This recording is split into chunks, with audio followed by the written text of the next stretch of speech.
Street. Evolving with Corey Castle, episode 259. Hanging here in the living room on the recording apparatus device. Also known as a love seat in some cultures, popular nomenclature. What my friend Brian. Hey man, Brian Scott. So the thing is, there are some people that you just want to have conversations on the record with, and here's our opportunity. Right. I myself, I know I have the outlet for us to have one of those conversations, and considering we have them pretty frequently and they're not on the record, I figured, well, let's just knock it out now. Right. Yeah, I was sold this idea on the notion that it would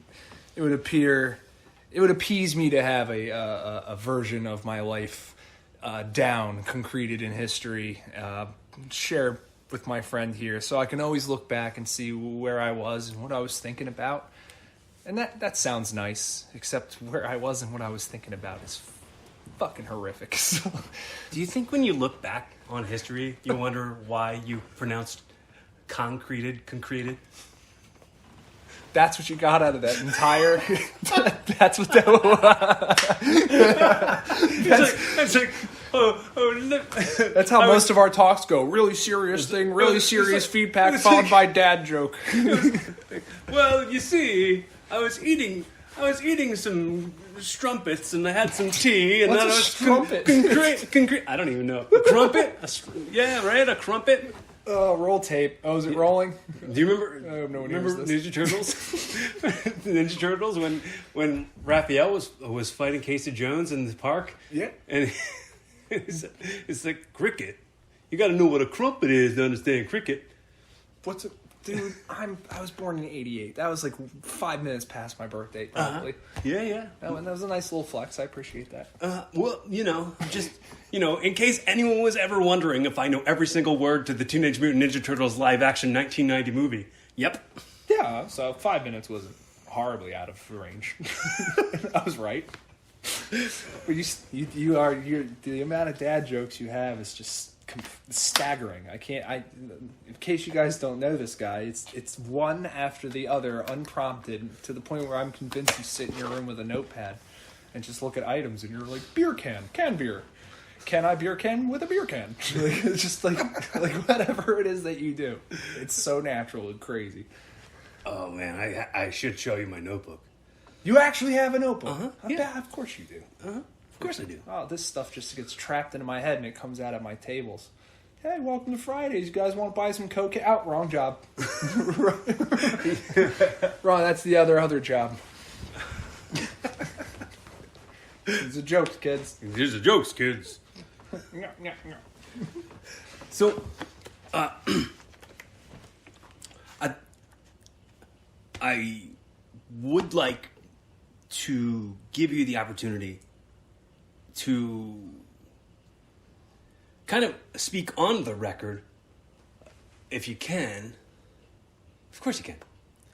And say anything you want to ask me, you want to say anything to me, you can do that. But then also, at the same time, I want you to feel as, like, fully represented. Also, before anything, before you answer any questions or before you dive into anything too deep, I want you to feel safe and welcome and let you know how grateful I am that you're here. And this is the first time I've recorded a podcast in person with someone in a very long time.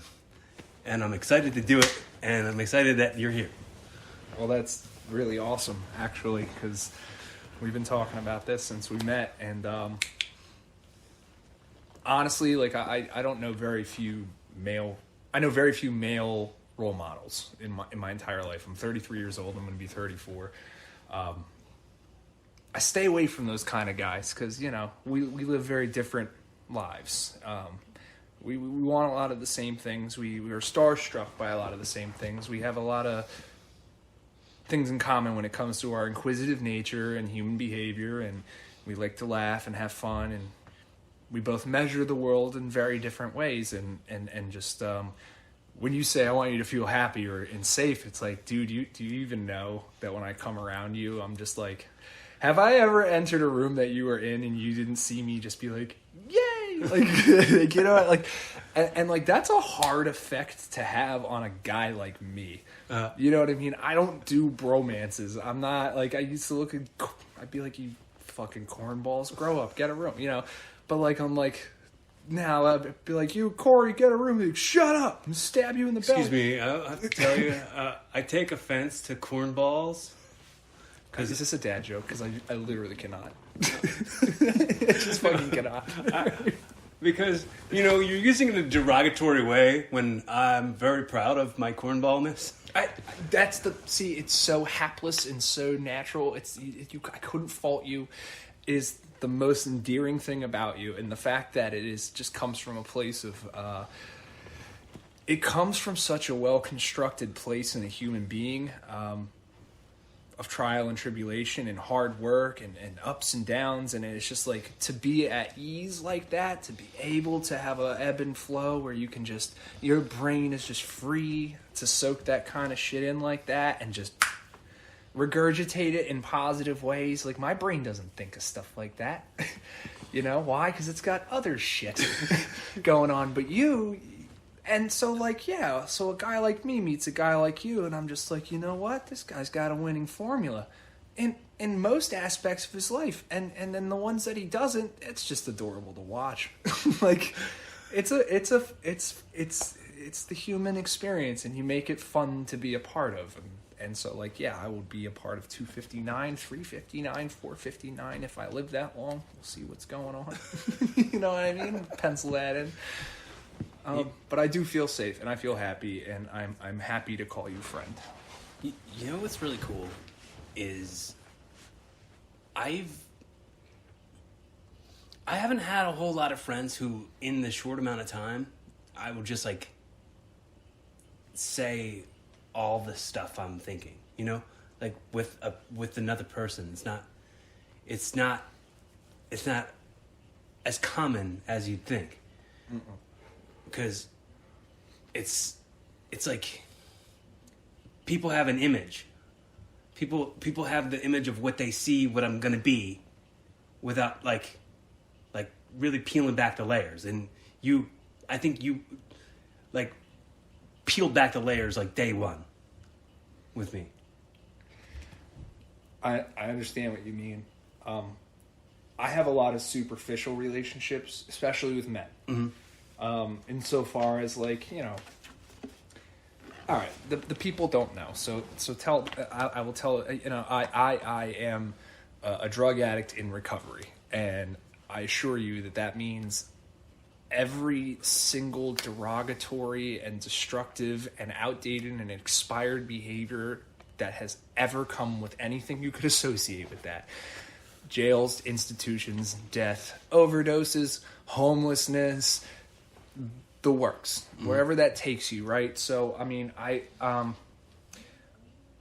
I've truly seen the ugly in people, and I've truly seen the ugly in myself, and I've seen people consumed by that ugly, and they didn't make it back. They still exist in that space because they don't know enough. They tapped out, and it's like, I never tapped out.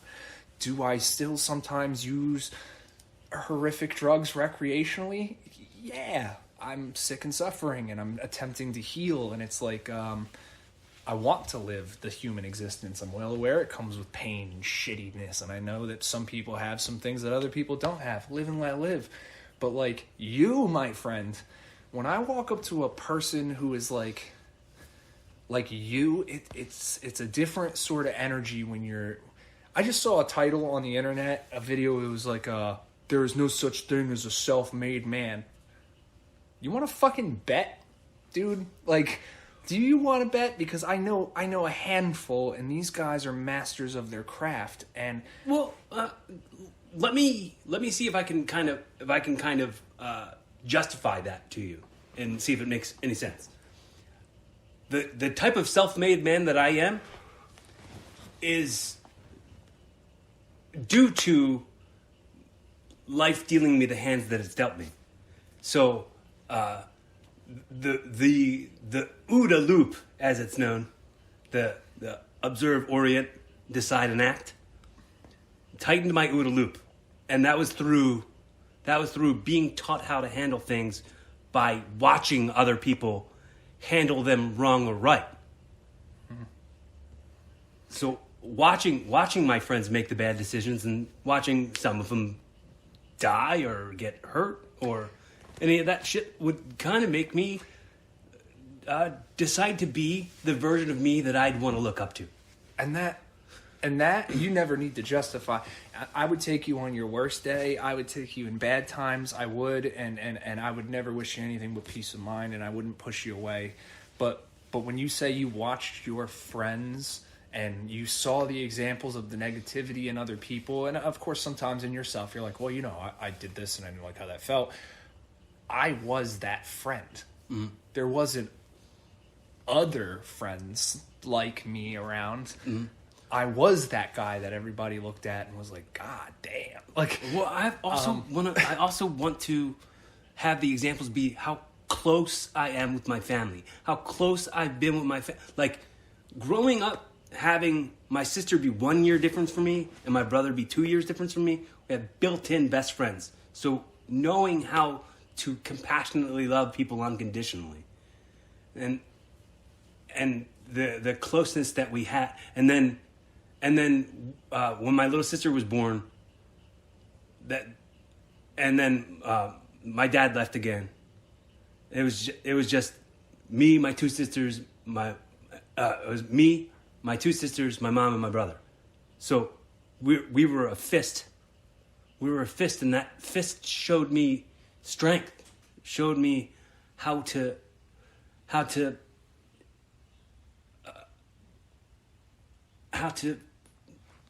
navigate through. And if it looks easy, I would love to take that as a compliment, because it's not. And that goes back to me. I've probably said to you a billion times, and anybody who's heard it on the podcast, go ahead and fast forward if you're sick of hearing me say it.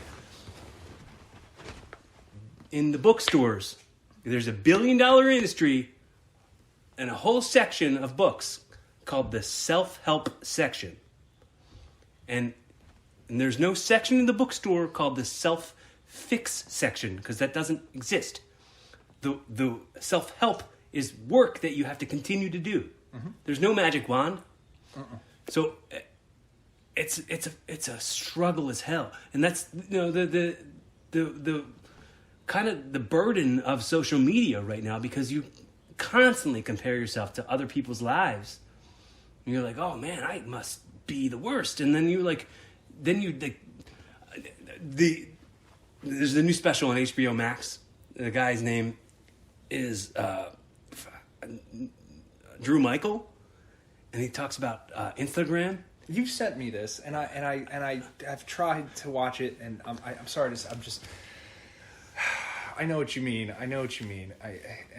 And I've heard this rhetoric from people who are well-wishers and people, and that's why these podcasts exist, I guess, right? Is to that's why people watch TV, because they want to see other people, even if it's hurting themselves, even if the people are in depreciating circumstances. They're doing things that I guess you would categorize as normal people sitting at home, or even people with just other things that aren't that watch that and go, oh, that's pretty fucked up. Mm-hmm. You know, it's entertainment. I can promise you that in the moment, in the shoes of that person, should my life be filmed, there's nothing entertaining about it. And it is so hard to tell well-wishers like that speech, like, yeah, you got to do, of course you do. And so why would a grown man, like I'm 6'4", I'm in pretty good shape, I have all of my teeth, I articulate, I have a lot of gifts that a lot of my peers don't, given to where I am, and I come from prisons, and why would somebody continuously engage in destructive behavior? Why would they do that to themselves? Even with gifts, even with people in their lives, even with jobs, even with things that they should be lucky to. Why would anyone do that? And the answer is very, very simple. It's a self-worth, and it has nothing to do with what I see on Instagram. It's the proverbial I. And then you get around people like me who sit in the rooms, the NA and the AA, and they tell you, this is what they tell you when you walk in the door. It's not your fault you're sick. You've been sick. You've always been sick. You are what you are before you are what you say you are. And you are an addict, and your brain tries to kill you on a daily basis, and you can never lose that battle for a single second, minute, day. You can never forget that that's what you are before anything else, because if you do, and you fail to do X, Y, and Z, you will eventually pick up, you will eventually use, or you will jail, institutions, and death are the three promises that they give you. I've literally done all of that on repeat, and so you would say, well, any normal person, my mother would call me and be like, why don't you, why do you do this? It's not because of my thoughts. My thoughts don't do this to me. It's how I feel. It's how I feel when I measure the world. When I go to work and I'm happy and I'm on a high and I got my friends and look at me, things are moving along, and then my brain will be like, kill yourself. You don't want to live. You fucking want to do this every you want to fucking, this is how you want to be every day, just like stuff, like trying to hold it underwater and it never drowns. Like it just. Do you know what I was just made me think of, and it's gonna seem like I'm being like a silly goose, but remember Talladega Nights? I do. The Applebee's dinner. Yeah. And he's like, I asked you to not put onions on my self-sabotage. Right. And he's like, things were getting too itchy for me. I had to blow it up. It's exactly. Oh man, that was the segue. And the segue is now that I'm 33 and I look back at my life with some level of maturity and respect, I say to myself, oh, I never gave myself a chance to learn a winning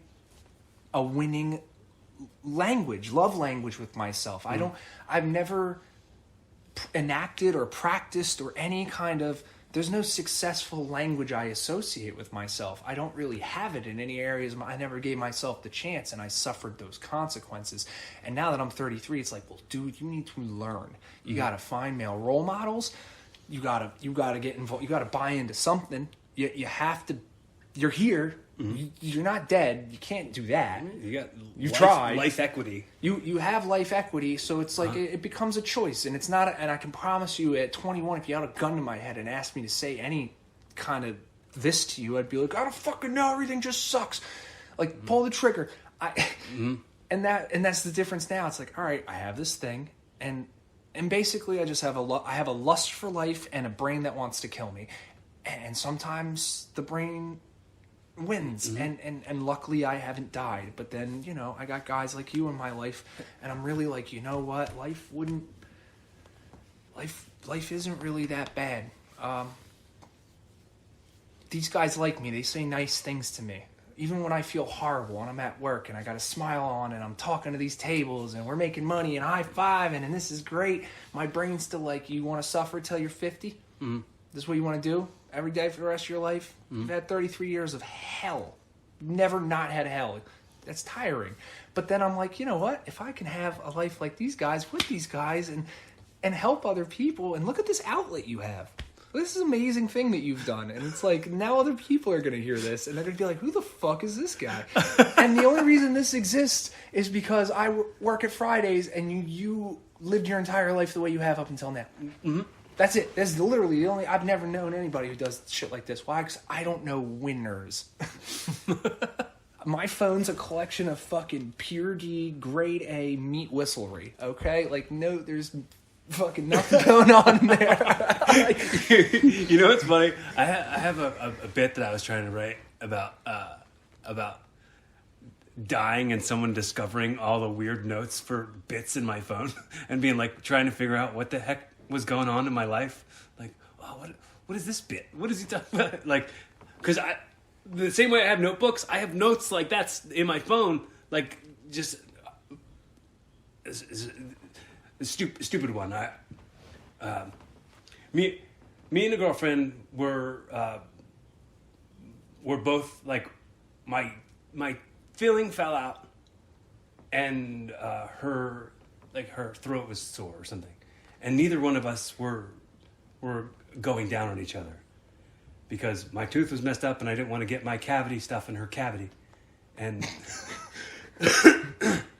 and she said, and I said something to her, and she was like, I didn't want to say anything because my throat was hurting. I didn't want to like. She's like, well, when my throat feels better and your cavity's refilled, we'll have a celebratory 69. And I said, congratulalingus. Oh my god. Celebratio. And so, who the hell would read congratulalingus and who would read that when I'm dead and not know what the hell it was? And they'd be like, this weirdo. I'm surprised you didn't tell her you'd settle for a 68. That's where she blows you, but you owe her one. You know what I mean? Did I ever tell you? That's the hackiest shit. That's the hackiest shit. What did you expect from me after that long resume I just gave of all of my accomplishments? Like, what did you think that I thought? My friend Noah, we used to do stand up together all the time. He had like a runner through his whole set that was like that he's a virgin, but he's dating a girl who they're not sleeping together. He said, a lot of times she'll come over and we'll 17 all night. You know what that is? She'll lay flat and I'll lay next to her going, please have sex with me. I've seen that. Somebody showed me that clip. They actually sent it to me. It's on the YouTube clips. It's hilarious, dude. That's so funny. That's been the theme of my day. Is I've been sending videos to people about things, and then they'd be like, "Yeah, I just saw that actually." Well, if you saw that video, I recorded that video. That was me recording that when that video went up. I'm 99% sure I've seen that on YouTube. Okay, well, neat. That's really freaking cool, actually. Ain't it? Wow. The internet's funny, man. I actually just saw a video of the concert you were just at that I was supposed to be with you at. Yeah. Dealing with that whole situation. Yeah, well, sometimes people go through it. Sometimes people recreationally shoot heroin. It is what it is, you know what I mean? Mm-hmm. I just... We'll put a K in that recreation and a W. Recreation is wrecking lives. It wrecking does. plans. It truly does wreck lives and plans. So recreational drugs. Oh, God, fucking. You're the one doing them. You can't prove that. Just rewind 15 seconds. But and you know what? And it's so crazy because I'll talk to my brother and my sister recently and getting my affairs straightened out for that long trip, not the dirt nap, that other one, that long ride on the short bus, and then they're just like, they're just asking me all these questions now that I'm an adult. I haven't spoken to them in years. Rolling in that Grey Goose. Yeah, man. And I'm like, they're like, what goes through your mind? And I'm like, nothing good, because there's nothing good. And I'm like, I want you to remember, all your fucking heroes that aren't alive, all of them fucking did the same thing. They lost the same battle I'm currently fighting. Your Elvis Presleys, your Kurt Cobains, your Chris Cornells, your Chester Benningtons. They're fucking dead. And they're legends. And they had the love of the entire world, all the money anything could buy. Resources. Fuck anything. They had the world by the... You could drop them in India, in the Congo, and it'd be like, Chris Cornell. Like, beautiful human beings that were the rarest of breeds. And you would follow him into the desert, as thirsty as you are. Yeah, I would. And that's it. And they couldn't do it. They tapped out. And they are no different than the kid down the street whose parents are struggling. That kid is them. That kid. The same thoughts and feelings, the emotions, the drives, they're not fucking here. Didn't Cobain put a fucking gun in his mouth? Yeah. They're singing songs about killing themselves. Chester's screaming out, God, kill me. Like, these are people. These are human beings. And it's like, and why do you think everybody listens to their shit? Do you know that it was like, I didn't, until I started shooting heroin, I didn't really like that music. I didn't get it. I was like, I didn't, and then I started listening to their fucking words as like an adult male who was like dealing with the same shit, and I was like, these guys are fucking rad. Dude, you know, it's insane. But when you think about it like that, dude, it's way more. Anybody would be like, yeah, you know, he's right. Yeah, this is it's totally a thing, and I think you have just as much of a chance of hearing me doing well as you do hearing that I'm dead in a ditch. And either way, you should be happy. One, because suffering is over. It's not that and it's. Just ask yourself one question, guys. If anybody is ever listening to this at home for any reason, and they know somebody that's putting them through hell, and they can't reach, and they want to help, and they want to be good too, do you ever believe for one single second that anyone wakes up and wants that for themselves? Do you for any reason think that they're like, today is the, like, you can be like, yeah, you made the choice. No, you do that shit when you see no way out. No one's that ignorant. Everyone knows what this shit is. Everyone knows it kills everybody. It's killed most of my friends, almost all of them. It's killed most people I know. Now I'm so numb. Oh, did you hear about Billy fucking Bundles? Oh, what happened to Billy? He's dead. Oh, it's a shame. He has a really drug name. Oh, he's a real person. He's actually dead. That's a pretty drug name, though. Yeah, but you know, when you talk about somebody, is that a nickname? That's what he's. I mean, it's what he's known by around the way. But like, live by the junk, die by the junk. Like, well, if you call him William Cundall, would that be any different? No, because William Cundall is Billy Bundles, and Billy Bundles is fucking dead because he shoots heroin. Yeah. Yeah, and it sucks. But be happy.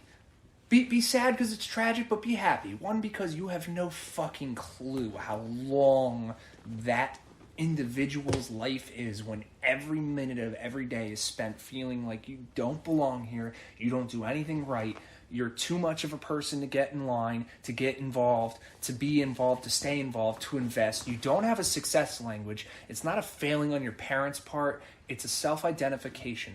I promise you. Do you think, though, like, I say this about a couple things. So, like,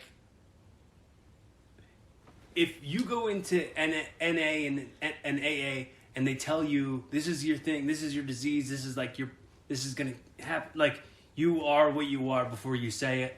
You are what you are before you are what you say you are. Okay, that's perfect. I love that. But is it inside of accepting that inside because? Yes, that is it's acceptance is step one. There's the acceptance of that, which inside of that will allow for some victimhood. We don't want victimhood. We know we're fucked up. We know we've done shitty things. But that I'm broken is tough to accept for your worth, right? Well, like, you want to think. Wouldn't you go like, oh well, if I'm broken, do I don't deserve to have prolonged joy? No, it's not until there's levels to it. I used to date girls in my 20s and be the shittiest, like, because again, you would just be like, be a decent guy. The normal guy would be like, oh, you're a fucking scumbag. You did that. You would think that because that's not, you don't think the way you would be shocked. If I wasn't sitting here, maybe I articulate it better, maybe I don't, but if anybody I know, if I call a friend at one of these recovery houses, like, come on over and talk, same story, same thoughts, same, and it's the same down the line, and it's like at a certain point, yeah, you walk into these rooms and they're telling you, like, you know, yeah, addiction has 100% success rate, but so does recovery, you know what I mean? And they start throwing around these words like honesty, open-mindedness, willingness. Dude, I was just shooting heroin in my neck. I just stole money from somebody to get high, or like did some scumbag shit. I don't care if you live or die. I just stepped over my kids to go get fucked up. That guy isn't trying to hear open honesty, mindedness, and willingness. That guy doesn't know what the fuck that means to save, in order to save your life. Then they say there are such unfortunates, those who are constitutionally incapable of being honest with themselves. That's how I feel every single fucking day of my life. I gotta sit here and dig up every shitty thing I've ever done wrong, replay my greatest hits on a daily basis, write them down, answer questions about them, come to a concise, oh yeah, checks out. I'm really fucked up. Always have been. So now that I know that these are the things that are wrong with me and these are the natural proclivity of things that I tend to stray towards, I mean, what's the plan to put in act? We never make it that far. That's why there's like an 85%. That's what my first sponsor told me. He's like, "You proud to be a part? Are you going to be proud to be a part of a team with an 85% failure rate?" That's AA. Well, that's NA. 85%. Numbers don't lie. People do. Let's be careful about the pride we hold in anything. You know what I'm proud of? What's that? Didn't I tell you this? I think I told you this the other night. When my like, I don't speak to my. It's the weirdest thing because of the choices that I've made as a lesser man. Like, now I'm more conscientious. Now I'm more. I'm aware. Now my goal is to not bleed on people that didn't cut me. You know what I mean? And I've hurt some good people, and I used to not have a heart. You have to tuck that away. If you've never been to prison, then you don't understand. If you've never sat alone in a box with rapists, murderers, thieves, gangbangers, killers, serial killers, and had to pretend like, bitch, try me, I'll take your life, knowing damn well that, like, you'll fight them, but you know what I mean? Like, somebody pulls a knife, you're getting cut up. If you've never had to make choices like that and pull yourself out of that to be a human and answer a phone call from your mother and she says, well, I don't want to talk to you ever because this is who you are and you made this choice. You know what I had to tell her? You know all those moms in the neighborhood whose kids are fucking dead? Don't you think they wish they could have even shitty conversations with their kids? Your kid, me, I'm fucking alive. I'm tough as fuck. I'm smart as fuck. I'm a good-looking man. There's not much I can't do. Once I figure out all these massive collection of red flags, but once I work out this mental illness, you guys all watch out. But, like, you know what I mean? I think a lot about my parents being proud of me for stuff, but I try to have, like, the looks part be the very last part. You know what I'm saying? Yeah. But, like, if my mother were to be like, if I were to clean myself up and present you would look at me walking down the street, I think, anywhere, and be like, that's a clean-cut young man, like, good-looking young, like, nothing of, I don't know how people see me. Sometimes I'm kind of shitty, but, like, and that's just the whole, like, when I talk to other people's, but you know how weird it is to talk to other people's parents about their kids in addiction? That's what I tell them. I tell them, like, hey, like, they don't want to be this. I decided long ago never to walk in anyone's shadow. If I fail, if I succeed, at least I lived as I believed. No matter what they take from me, they can't take away my dignity. Oh, my God. Oh, I love you, man. Do you know why? Yeah. Do you know why? You're just indomitable, bro. You really just that's the inner monologue. That when you know what they say, we don't have that success language. Our head doesn't say we can. When somebody says, how much does that cost? The success language will dictate that you should say, how much will that make me? That's the difference between you and me. And that I hate it. I wish I hung out with you more and did things with you and just watched you operate, because I'm a liar in that I'm a chameleon. It's like, I don't know what the fuck I'm 33. I'm walking up into a situation that requires an adult, and they'll be like, all right, well, here's the situation. And I'll be like, all right, what would an adult do? I'm fucking I've been an adult for a while.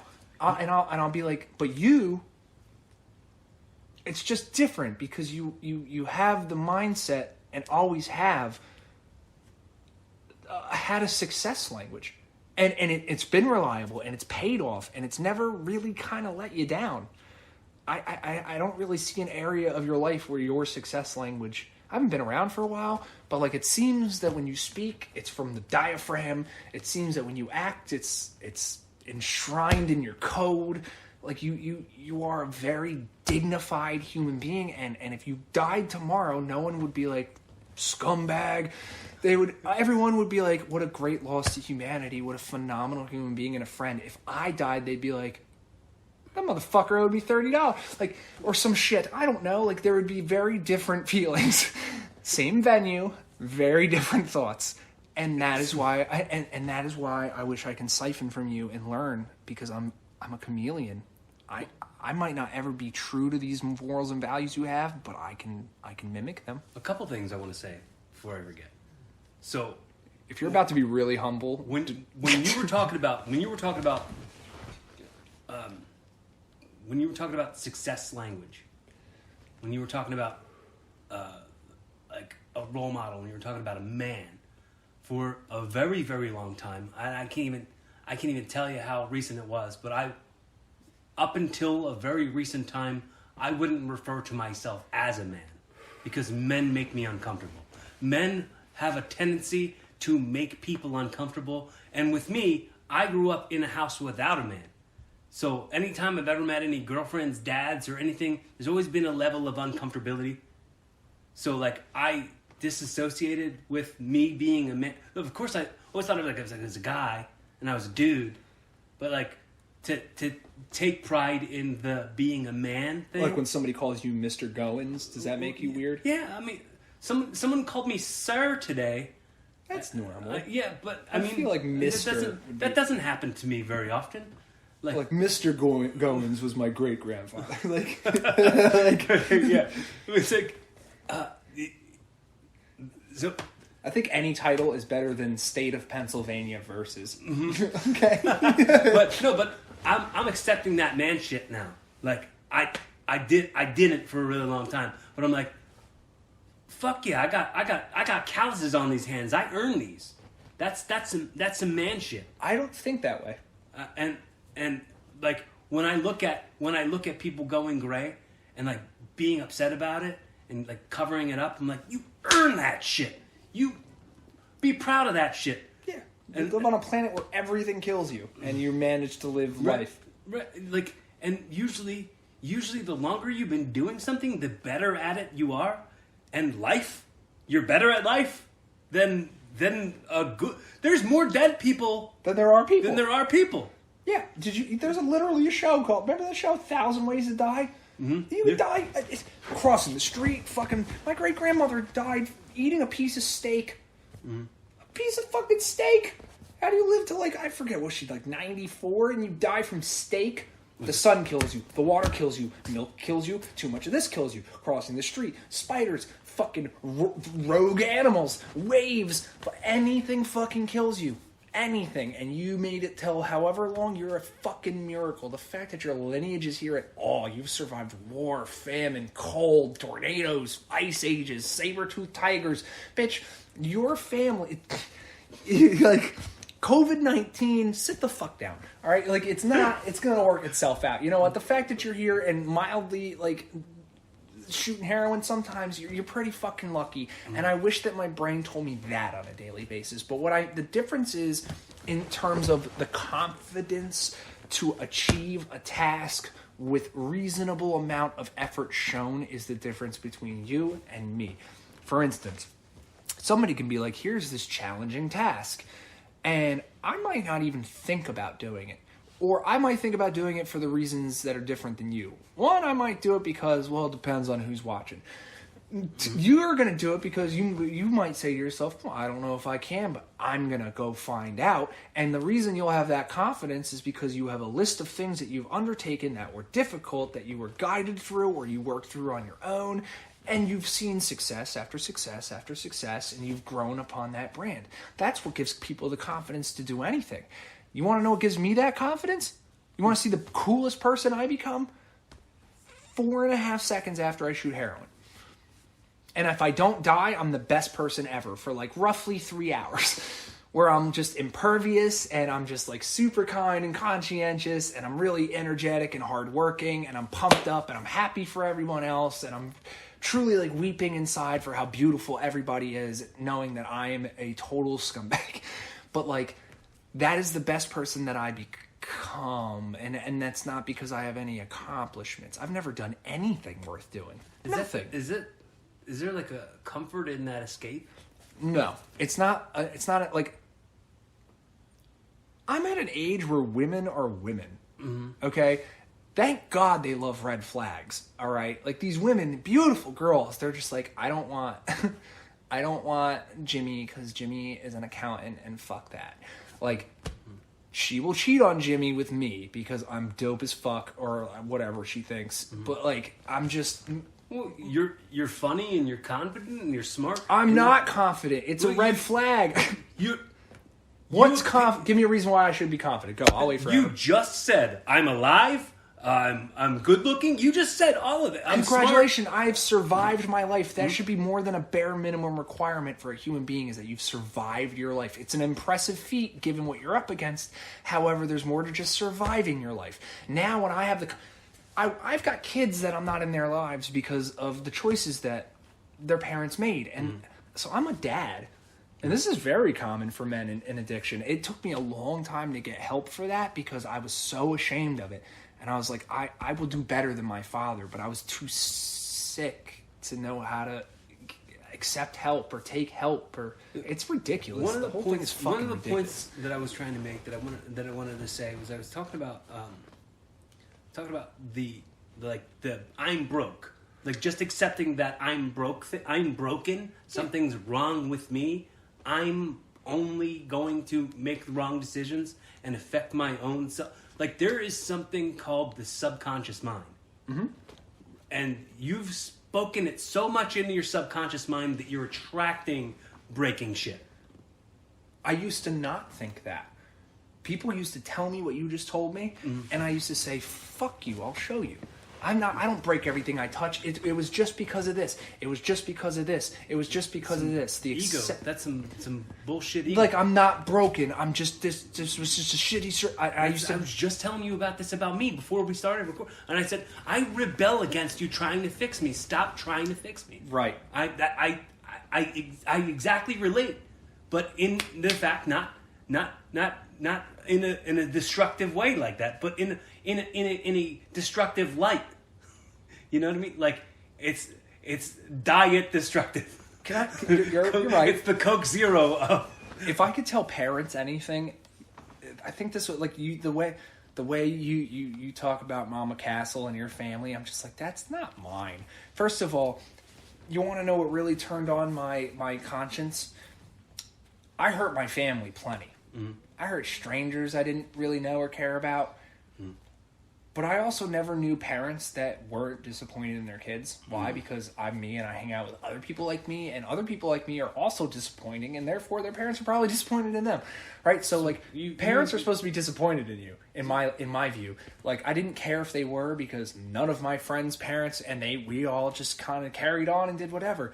But when I got older and I got closer to people I did care about that weren't my family, and they would turn to me and they would say things like, I don't like you at all, or like you're not okay, or like you're a monster, or like you're and it would make me... This is like the thing I was going to ask you about, like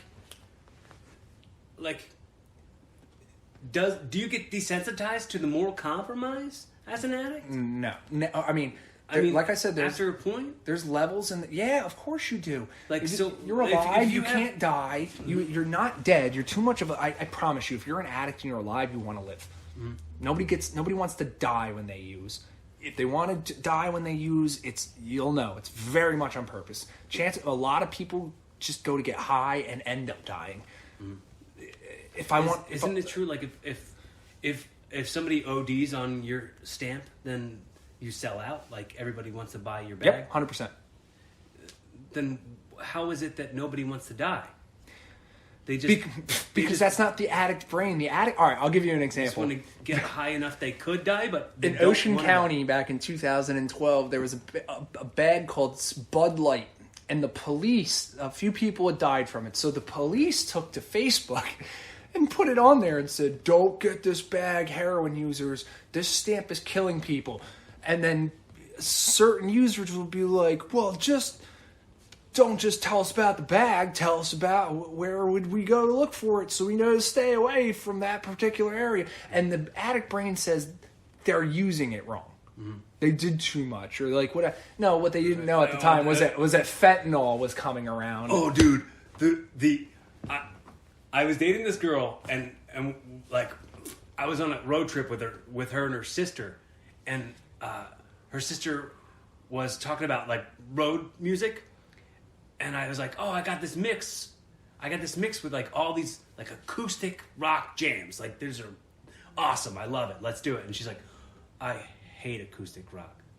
And I was a little heartbroken, but then I said something that I feel like such a creep for thinking about it comparatively, because I was like, oh, you just haven't listened to the right acoustic rock, which made me go, oh, she thinks she's a lesbian. She just ain't had this dick yet. You know what I'm saying? Like that same like creepy comparative, like you think, Right. you think you don't like this, or you think you do like this, so that doesn't matter. Like it's like minimalizing how you actually feel about it. I have a tendency to minimalize, but only because I'm well aware. I've taken a great deal of stock in who I am, what I'm capable of, what I'm capable of sustaining. And as much as the things that truly poison me, you want to know the number one thing that poisons me more than anything? Can I guess? You can. Let me guess. Yeah.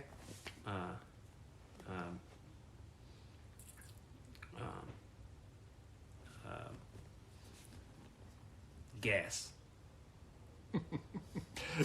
Oxygen is the most poisonous gas, isn't it? All right. No. Oh, no! Damn it! You said most. You gave me hope like I had won something. No, like you need hope from me. It's literally why I came to your house. It's for a little bit of hope in a podcast. No, man, it's the love that I have that I can't give. The love that I have that I've had for my whole life and have not been able to give appropriately. And now that I am a man of conscience and a man who is going forward, like taking that accountability, doing what you have to do, it's difficult. It's difficult to hear these people. It's difficult to talk to them. It's difficult because I want them to be in my life and they can't. And that's it. And that's the end of it. I love them. I love my children. I love their mother. I love my mother. I love my family. And I can't be around them until I fix myself. But I wish I wish it were easy. I want to call them with my problems. I want to call them with my successes. I want to clap for others. There's just so much I want, and I can do it in due time. I've walked into the rooms. That's what those steps are for, you know. Step 1, you admitted that you're powerless. Okay, you're right. I fucking can't do this on my own. Step 2, you know, we came to believe a power greater than ourselves can restore us to sanity. Not that you had to believe it. Not that it happened immediately. It was we came to believe. We sat around and we looked at a couple people we suspected were liars. And look at how fucking great my life is, or blah, blah, blah, blah, blah. No, we saw people just as crazy and shitty as we were, and they were doing things that we wanted to do, and they said, well, this is because of what I did here. And that's really it. You want to talk to old-timers in these rooms, they're going to say, God and AA, God and AA. Well, it's definitely not Doritos and heroin. So, but like in the end, yeah, man, the love that I have for my life, for myself, for my friends, for the things that I just love that I can't be a part of, it poisons me until I can't function, and I feel so sad and alone, and all I do is I think about all the shitty, and you just replay your greatest hits, and you can't stop your brain from thinking that. And you can't stop the physiological, emotional response. I'm an emotional creature, dude. So can't watch it. I can't make it through an ASPCA commercial when you're a fucking monster if you can. Success language. Success language. Success language I think conflict, appropriate resolution exists inside of eliminating limits. That only matters if you no. So, that fucking matters if you're Joe Rogan, okay? If I go out in the middle of the street and punch someone in the head, I'm going to prison. If Joe Rogan does it, it's a fun thing to talk about on next week's podcast because he's fucking Joe Rogan. The difference is his success language, he's transcended, it's totally... It's just a different way. It's a different confidence in executing conflict and resolution anywhere in your life. I hear what you're saying. Responsibly. I understand respectfully. Let's not compare ourselves to someone like Joe Rogan. What Joe Rogan's wants are way different than what our wants are. So when we talk about our lives, we talk about like the shit that we can't have happen, the shit that we don't want to happen. We just switch the can'ts to the things that you want instead. So instead of going, oh, I don't want to work this job anymore, you go, I want to work somewhere that makes me feel this way. And that was a formula that was introduced to me by my mom, and that is something that she used to listen to these tapes that were these like lectures in the van when she would drive around with us, and it was Abraham Hicks. I listened to Hooked on Phonics, but go ahead. My mom was a good mom. Go ahead. So it would be these like channeled speeches about the law of attraction, and it was very much about like attracting to you more of what you want by speaking what you want and trying to limit how much you speak about what you don't want. I'm just happy I have a job. No, that was just an example. I wasn't specifically talking about the job. It could be the car you have. It could be about the company that you keep. It could be about so you've met me now. Yeah. If you in your head go like I want to meet 5 other people just like that, and I have them, and I just made you a part of the team. You just didn't know it. So unrestricted free agent. You were drafted. You get the letter in the mail. But I think that once again, going back to like that accepting shit, like accepting that something else. And I make this point all the time. I talk about when people go, "Oh, just my luck. Oh, just my luck. I got that flat. Oh, just my luck." Like, you just gave the accountability for how well things could or couldn't have went to some outside source that isn't you. Your luck isn't to blame for it. In all of the things that just my luck exists in, the common factor is you. Mm-hmm. You changed your luck by saying to not give luck the blame. Like, that's like accepting that my luck sucks, so my life has to suck. I feel like this has been very negative, and the only reason why I have gone into it the way I did, let me be frank, it's a collective of a concise human. These aren't the things I think anymore. I don't blame things. I don't blame mommy. I don't blame daddy. I don't blame circumstance. At the end, when I look back, I say things happened exactly the way they were supposed to happen at the time. Everybody played their part. I did this terrible thing, and that was an option that was available to me. And at the time, it was executed, and that was that. Looking back on it now, I can't be like, well, it's because mom did. No, that's not how this works. Mm-hmm. I'm an adult male. I'm 33 years old. When I go to work, I'm grateful. You ever wonder why I walk into Fridays and I'm like, all right, I cost... By the way, if you guys ever eat at Fridays, refer to them as the TGI Fridays Crime Syndicate. We are, a.k.a. the Stabbage Patch Kids. Anyways, little street gang. I must tell you. You are a part of that. I must tell you. Honorary member. Anytime I've ever been on anybody else's podcast, and we talk about me being a waiter or a server, I'm like, just don't mention where I work. Don't mention the restaurant. You're the best mediocre server I've ever seen in my life. Don't give him more than 2 tables, bro. So I'll be like, hey man, this funny thing I saw online. You'll be like, I gotta fucking catch up. I'll be like, all you have is a Sprite. You need to you just need a Sprite. Dude, you're a professional wrestler. What did anyone expect? Dude, back before Christmas, I'm joking. He's the most personable server that we have. I'm by far the worst thing that Fridays has ever hired. Before Chris lost his mind, oh no, we can't mention where we work, but we got to talk about Chris. Dude, okay. I just saw a video of Chris online, and I wanted to send it to you, but before Chris lost his mind again, he would always calm me down when I was in the weeds or like kind of frazzled or whatever, and he would come up to me and he'd say, just burgers and beers, man, burgers and beers. Calm me right down. When I was doing something, I said, Chris went to talk to me, like I was right in the middle of it all, and I said, he started talking to me, and I was like, just don't talk to me right now. Just don't talk to me. I just need to focus. Don't talk to me. And he waited like 45 minutes, and he came back to me, and he was like, hey, can I talk to you right now? And I was like, yeah, you can talk to me, but don't ask me any questions.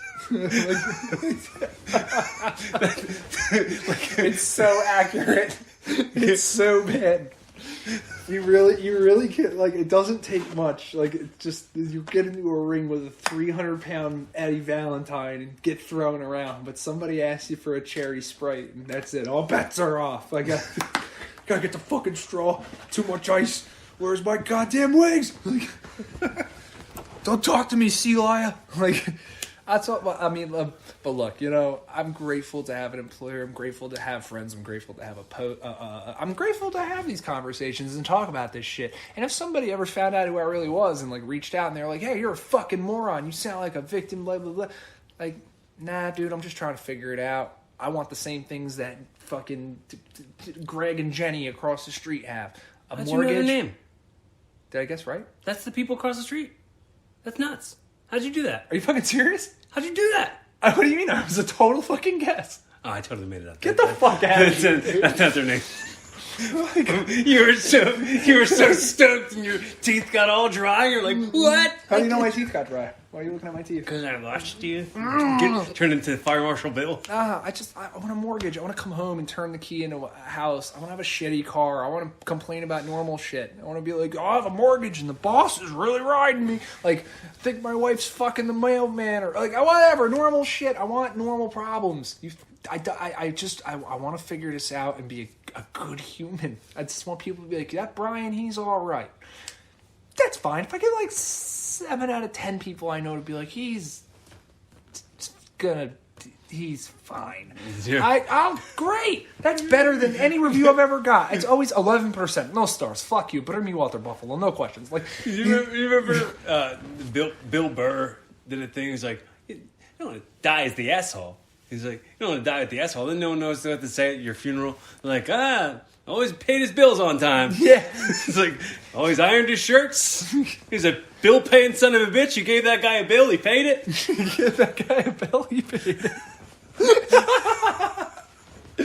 Yeah, you're right. I don't want to be, and sometimes I'll like daydream. I daydream a lot about a life that I'm not living, and I'll see myself in it, and then it'll just like puff and smoke.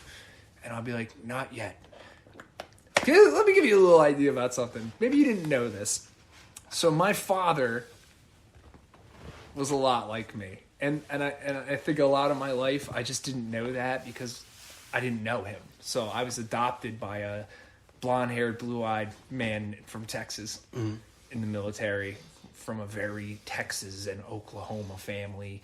And I wasn't one of them. I wasn't his blood. So I'm like an alien walking around. I'm like, why am I being treated kind of different? Like, everyone's not really like me, but sort of is. And then I went and met my dad when I was 14 because my mom got drunk and was like, hey, you want to go? You never, that whole family, not yours. this guy, he ran when you were a baby, but that's him. I met him and instantly, he is slick talking. He had the gift of gab. He was very charming. He was very witty. He was everything that I was. And I was like, this guy, despite never having a single successful relationship in his life, led a horrible life. Jail, drugs, dumb shit, fumbled around, whatever. You would just call him a total loser, I guess. Mm-hmm. And when he was 40, he went back to school to get his master's. And then I think he was going for a doctorate. He became a fucking marriage counselor. Never having been in a successful relationship in his life, sat on a fucking couch next to married people and said, well, this is what I think you should do. And he died of a brain aneurysm when he was 55. Yeah. Just fucking dropped dead one day. Like, he got his shit together. He survived that whole fucking life. And then just one day, and you know what? A year later, my mom texted me about it. You know, she said, she was like, yeah, your dad died last year. Here's the fucking obituary. And I was like, well, thanks for the text. Real efficient. You really put the bitch in obituary right there. Yeah, I don't want to make my mom out, but she don't know what to fucking say to me. But you know what I mean? Like, I just, but like the point is, once I met my father, I was like, oh, everything makes a way more. And I never got to know him. I'm like, dude, how did you mitigate? How did you mitigate being you against your will on a daily basis? Like, in just every day, like, could you ever hold jobs? Would any of your friends say that you were a good friend? Were you attentive? Were you, like what kind of guy were you? Like, never got to ask. All I have is my crazy-ass mom, and when I call her, I'll be like, hi. She'll be like, are you on drugs? Did you break into the house down the street, you scumbag, fucking piece of shit, loser, faggot? And they'll, like, fucking hang up on me. I'm not joking. I have letters. Like, and that's what sucks. And so now I got to figure this out. Now I just got to be like, you know, I got a lot of gifts, and I got a lot of good things, and I love my life, and I love that I have friends like you, and I have outlets like this, and just like really cool opportunities. So I guess this is kind of like you know what I told myself on the car ride here? I was like, you know what? This will be for anybody in my family. If they ever wanted to know what was on my mind, what goes through my head, the things that I have anthropomorphized or put together, just kind of like here you fucking go. Well, like, should I be dead in a week? I also like it for you because this is a timestamp. This is where you were at, right here, right now. And the right here, right now that you're in when you listen back to this, who knows when, is going to be like, oh, wow, I can laugh about how I was facing those problems. You know, now that you're outside of them. We're probably going to laugh about this a decade from now. We'll probably end up on a road trip to go watch you wrestle, and you'll probably do some stupid shit. Be like, bro, you know what I'm about to play? And then you'll play this, and I'll just be sitting there. Well, mindless babble for 50 historically, I'm really uncomfortable listening to my own podcast. Like, I listen to some of them, but sometimes they feel like sometimes it's funnier to not have the visual, because if I'm watching it back, I'm like, look at that phony. Even though I know I'm being all the way myself. You are being all the way yourself. I don't even know how to compute that I'm feeling like that's phony. If anybody ever didn't know you personally and they heard you, this is how you talk, this is your normal rhetoric. This is it. Like, this is how you are. It's not showy for this. Like, we're at Fridays and you're trying to tell me this really poignant thing going on in your life, it just is expressive, and if you had a bongo drum, you'd probably bang on that too. Mm-hmm. But that's what it means to have friends like you now. Like, I have friends that I've known for a long time. We've had ups and downs, but I haven't been a very good friend to them. And they don't turn to me and they don't say things like, you know, you're really special, or you're more than that. Like, not the way you guys do. And this was the first year of my life where, like, I guess I got out of my own way in that sense, and I was able to peel back layers on other people, and I loved it. I love it, and I want more. It's a new drug. It's brand new drug on my market. You and this drug. This is a song I'm called the Validation Army. I don't. You don't know what that feels like though. Like when I see you in a anywhere, I'm like, Well, I was just talking to you about the drug of the validation of a pop from an audience. yeah. I'm welcome now to the Validation Army. Like you'll get some and you'll want more. I want to do the things that you guys are doing, but more importantly, I want you guys to never have to worry about being a part of my life either, because I have a life to be a part of. Right. Like, there's room in your life. You've clearly made room for me in your life, but like, I don't really have a lot going on besides work and recovery, but beyond all that, yeah, I'm pretty wide open. This is the kind of shit that I should be doing, because I didn't get into this alone, and I'm not going to fix it alone. And there's a very healthy element to being around. Well, I said to you, inside of the pitching you the idea of you being a podcast host yourself, because I think it will dangle the carrot, you know? It will motivate you to be somebody better on the other side of a long trip away. It'll I think you know what I mean by that. The Grey Goose bus ride. Ladies and gentlemen, on the 28th, I am going to a trial for a thing that I did over a year ago. This was sort of taboo, but I did it while I was completely... It's the first time in my life I'd ever taken a combination of drugs like this, and I lost a day, and I did a thing, and I'm guilty, and they're good people, and I'm going to plead guilty, and there's some time that comes with that, and that's okay, and that's the accountability part. And I've lived every day this year knowing it, and I've still made friends, and I've still tried to build, and... Well, I think inside of that... But in fairness to anyone who's listening, I feel like that's very underlying. They should probably... The essence of fairness and truth and honesty. Like, this all comes with it. But you know what? Everything that was said here, Will Smith said one thing on a podcast that I did see. He said, it doesn't matter what's happened to you. It doesn't matter who did anything to you, who victimized you. At a certain point, it is your responsibility to live a life worth leading with healthy alternatives. It is not anyone's responsibility to make anything wrong that they did to you right in you. It is your responsibility, it is our responsibility to continuously live a life that is worth living with healthy alternatives and means. Self-destructive behavior is never conducive, and it's outdated and expired behavior. So regardless of whatever hits we take or whatever things that happen in my life, it is still my responsibility to pick my head up and figure a way to live a healthy life moving forward, period. So that time will pass, and then a new time will begin, and a new chapter will begin, and that's just what that's going to have to be. And I'm as okay with that as you can. I think I've seen anybody be. I don't think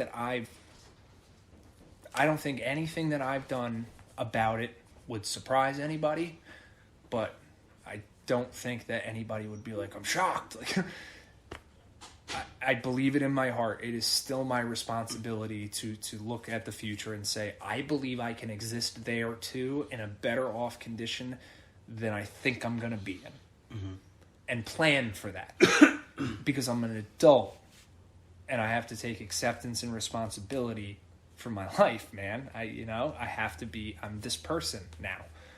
And I will be that person then too. And for the rest of my life, I will die a drug addict with shitty thoughts in my head, always. My sponsor of 12 years curses old ladies out on the highway because they can't fucking drive. That's not spirituality, but he's a fucking human being. Progress, not perfection. Do you think that things like I'm a drug addict and these are the shitty thoughts I'll have will equate to a self-worth of I'm a shitty person and I will do shitty things and I deserve shitty shit. No, I don't. Because I don't know listen, I've been all over the world. I've been all over this country. I've met many, many people like me. And none of them ever recovered and said, the thoughts went away. They say the obsession is lifted, but they're left with the... so what they commonly refer to as, when you enter the rooms, your personality before principles. Mm-hmm. After going through the program and gaining some measure of self and acceptance, you become principle before personalities. Do you... So I will always be a person who is more than or less than, and I will always have erroneous and thoughts are just thoughts until I pay attention to them, and then they become real. I always think of situations inappropriately. I will always have a skewed view of things. I might never be hardline, pseudo-statistic this or that, or probably I've just seen too much shit to be... I think, yeah, certainty is a fucking dangerous place to live inside of. Because you get comfortable inside of being certain. And you go, well, I'm digging my heels in. I know what I know, and I don't need to know anything else. And that can be... And if I go, I know I suck. I deserve sucky, because I suck. Like, that's an Eeyore complex, and I don't have that. Mm-hmm. But when shitty things happen because I do shitty things, I go, aw, yeah. All right. An example would be like shitty things used to happen because I would do shitty things and I'd get angry and I'd be like, well, I had to do shitty things, so shitty things shouldn't be happening because I fucking had no... Now I do, now I do a shitty thing and a shitty thing happens and I go, yep, that's about right. Like, now, the level of his, some people have their karma enacts later. Mm. Like you do this real shitty thing and have a secret and like, it'll come. Mine has always been immediate and harsh. I've never done a thing and it been like, and slap on, nope, smoked. And everything that matters, like, it has always been horrible. And I guess it just took me a long time to learn, like, all right, dude, that's just everything is extreme. It's either you're all in or you're all out. You're all fucked up or you're all good. And I know I can be both. But those thoughts will never go away. Mm. I will always walk through life like an alien. I will always look at other people, grown men, even when I will have my shit together. I will still be around them just thinking like, just fuck you guys. Like, you ever watch scary movies and like the girl's running screaming or something like that from the killer and she won't shut the fuck up and you're just like, God, kill her already. Nobody thinks that shit, I think. Like, that's a little example. Like, I'm desensitized to just shut the fuck, stop, fucking shut up, kill her. Just get it over with. Stop drawing it out. I don't want to hear the screaming. Nobody thinks those thoughts. I think. I think, I just pop, another Talladega Nights moment popped up in my head just now. What is wrong? Do you need to talk about this? Oh, when the two little kids were standing with the grandpa. And the little kid went, Grandfather, do you want to take us fishing and tell us old stories? And he went, no, I want you to go get me another beer and for me to go sit down and watch TV. Yeah. And then the kid went, somebody didn't love you enough when you were little, did they? And he went, yep, that's right. Like, whatever. And he's like, and the little kid went, tragic. Yeah. Oh, not my prison shank. It's like, I will paint your back porch red. Oh my God, dude, you're right. But it's these cycles, man. These cycles that should be recognized. The fact that, and I'll say this a bazillion times and tell me if you've heard it. So picture your life. let's say lifespan expected ideally 100 years. So from birth to death. Do that to me. Let's just say for the sake of the example. Oh, Betty White, fuck out of here. 55 tops. Tops, dude. We'll see. Been smoking for 19 years. I'm going to be a wheezing bag of pustule by the time I'm 60. Just 55. Okay, sure. Thanks, dude. Appreciate that. Okay, so let's cut whatever that thing was in half. But let's say this 55 death year. That's right. Right? And let's say this birth year, right? Inside of like every 2 years, every like shitty relationship, every mistake you made, such small blips on the large scale of what your life was. So all the shit that you went through as a child, you've lived 17 more lives that could have been way better than what that was since then. But you're too busy living inside of that hurt and that pain and letting it rule you because you haven't had a relationship with it, a healthy one, and put that weight down.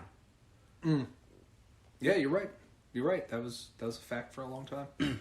Something I definitely had trouble admitting finally. And it's like we waste so many right nows on right nows that have already happened and will never get back. So let's make our next right now one we're proud of, that we can live in and focus on, and want right nows that are similar to that right now. This is so good. This is why, man. You're just, ugh. God, it's so hard to look at you and be like, shut up. Like, it's so fucking hard. You know what? You're right. And I hate that shit is so much a part of me that it's just govern, run rampant.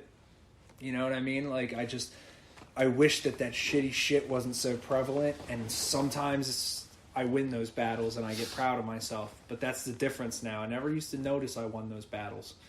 Now I'm like, you did see that? That happened. Good, you fucking handled that appropriately. You're learning and growing. You're evolving. Can I give you an exercise? I know it's something I've done, and you know that Are you giving me fucking homework, bro? You can use it if you want to. If not, give me whatevs. homework. You can give me homework. So, all the things that aren't serving you, instead of using the word "I hate that," I've cut hate. Saying hate with anything, even if it's something I truly despise, like if let's say I got triple sat and I wasn't. I'm saying I won't say I hate that, because hate is you can't throw hate at something and expect it to change. You can't throw hate at something. Throw love and forgiveness at yourself. I beg to differ on both hands and both knees. Okay, differ all you want, bro. Tell me. We're in America. Mm-hmm. Do you think that we came here because of love? Do you think that we killed all the people that lived here because of love? Do you think that we itemized everything that we own here because of love? Buddy. It's literally a pond of blood that everything's built on. I'm right. Okay. Hate seems to be pretty prevalent. I'm joking, but I'm serious, but I'm joking. Okay. When you look at a tree, you see a big, tall, strong tree. The roots of that tree are underground and you don't see them. They're just as much a part of that tree as the tree itself. Large and mighty? So those roots sometimes are very dirty and dark, but they're just as much a part of the tree. But the growth at the top of the tree, where the sunlight hits, that's the stuff. That's the stuff that continues to grow. That's the stuff that gets rained on. That's the stuff that gets sunned on. Yeah, you're right. So So like I'm sorry, you just reminded me of a story about Jaunty, actually. Oh yeah. Where I was in my fields, or he was in his fields. We were having a talk. We were in rehab together, and this was a while back. And he's doing way better than I am. But we're in the yard. He's just like you, and it's sickening because we're in the yard just walking and talking. And I stopped in front of it. It's at night in front of this big, massive oak tree. And it was like gnarled and withered with no leaves, and it looked like what I thought was like sad. And I was like, honestly, like I feel like that tree. Just like I'm here, I'm like constitutionally me, and he just picks his head up and he looks at it. He goes, "What do you mean? You look like that tree?" And I was like, "Yeah, I feel like that tree." And he goes, "Large and mighty," and I was just like. Dude, he just broke the whole mood. We were fucking cracking up, and like, and he's just, it's just, you can't. By the way, don't ever get rid of those guys, because it's the guys like you that I run into where I'm just like, yeah, man, we're all human. Like it's totally okay to have shitty thoughts. You came into work last week with weird thoughts, and I was like, that took me back a little bit. That was... Want a reminder that I'm a person? Yeah, but it was weird how it, but like it was... I guess I haven't had that much exposure to how you deal with your trials and tribulations and like your process. But you're right, there is such thing as a toxic process, a revolving door. And I despise a lot of things about me, and I wish I could change them one at a time, but that's not realistic. You have so many toxic traits, you gotta kind of just be like, fuck it. Like, and I'm working on it, and we're gonna work on it, and the only reason, that takes faith. That means that's a pact with yourself, saying you think that you believe you want to be here long enough to take on that undertaking. And that's steps. That's the first step of that entire journey, is saying, I think I'm worth it to be here. And this is going to fucking hurt a little bit, but I don't even know what I'm going to look like. What am I going to be on the other side of that? That's also scary. Mm-hmm. Who are you going to be after you get done shoveling all your own shit into the neighbor's yard? Because, I want to see my yard again. And fuck that neighbor anyways. He always tastes my mail. Why at somebody? Not at him. No, but I'm saying why? Just his yard. Why include anybody else in this at all? You clean your shit up send it into outer space. Set it on fire. Let it be away. Now I'm a rocket scientist, huh? You're giving a lot of fucking free... You know what? I'm going to tell you like I told my mom. I'm going to get a doctorate. You're going to have to call me doctor. And I'm going to quit my job and work at McDonald's. So you're going to have to tell people that your friend's a doctor, but he makes fries at McDonald's. That'll break her heart for sure. It's also a joke between me and my siblings. Just little tiny ways to crush our mom. But I was just listening to Jim Gaffigan. He does like a lot of food material, and he was doing a thing about fast food. Yeah, and he's like, I go to a restaurant. I'm like, yeah, can I have a cheeseburger? How would you like that cooked? Right now. Right here, right now. Like, and he's like, and can you wrap it up so it feels like a little present? you need to come back at night shift. The goal is always going to be, moving forward, to not bleed on people that didn't cut you. It's my responsibility to deal with this shit. That means don't get into relationships with grown women who have their shit together. Don't accept help from people when it's going to be leeching from them and you know you can't reciprocate.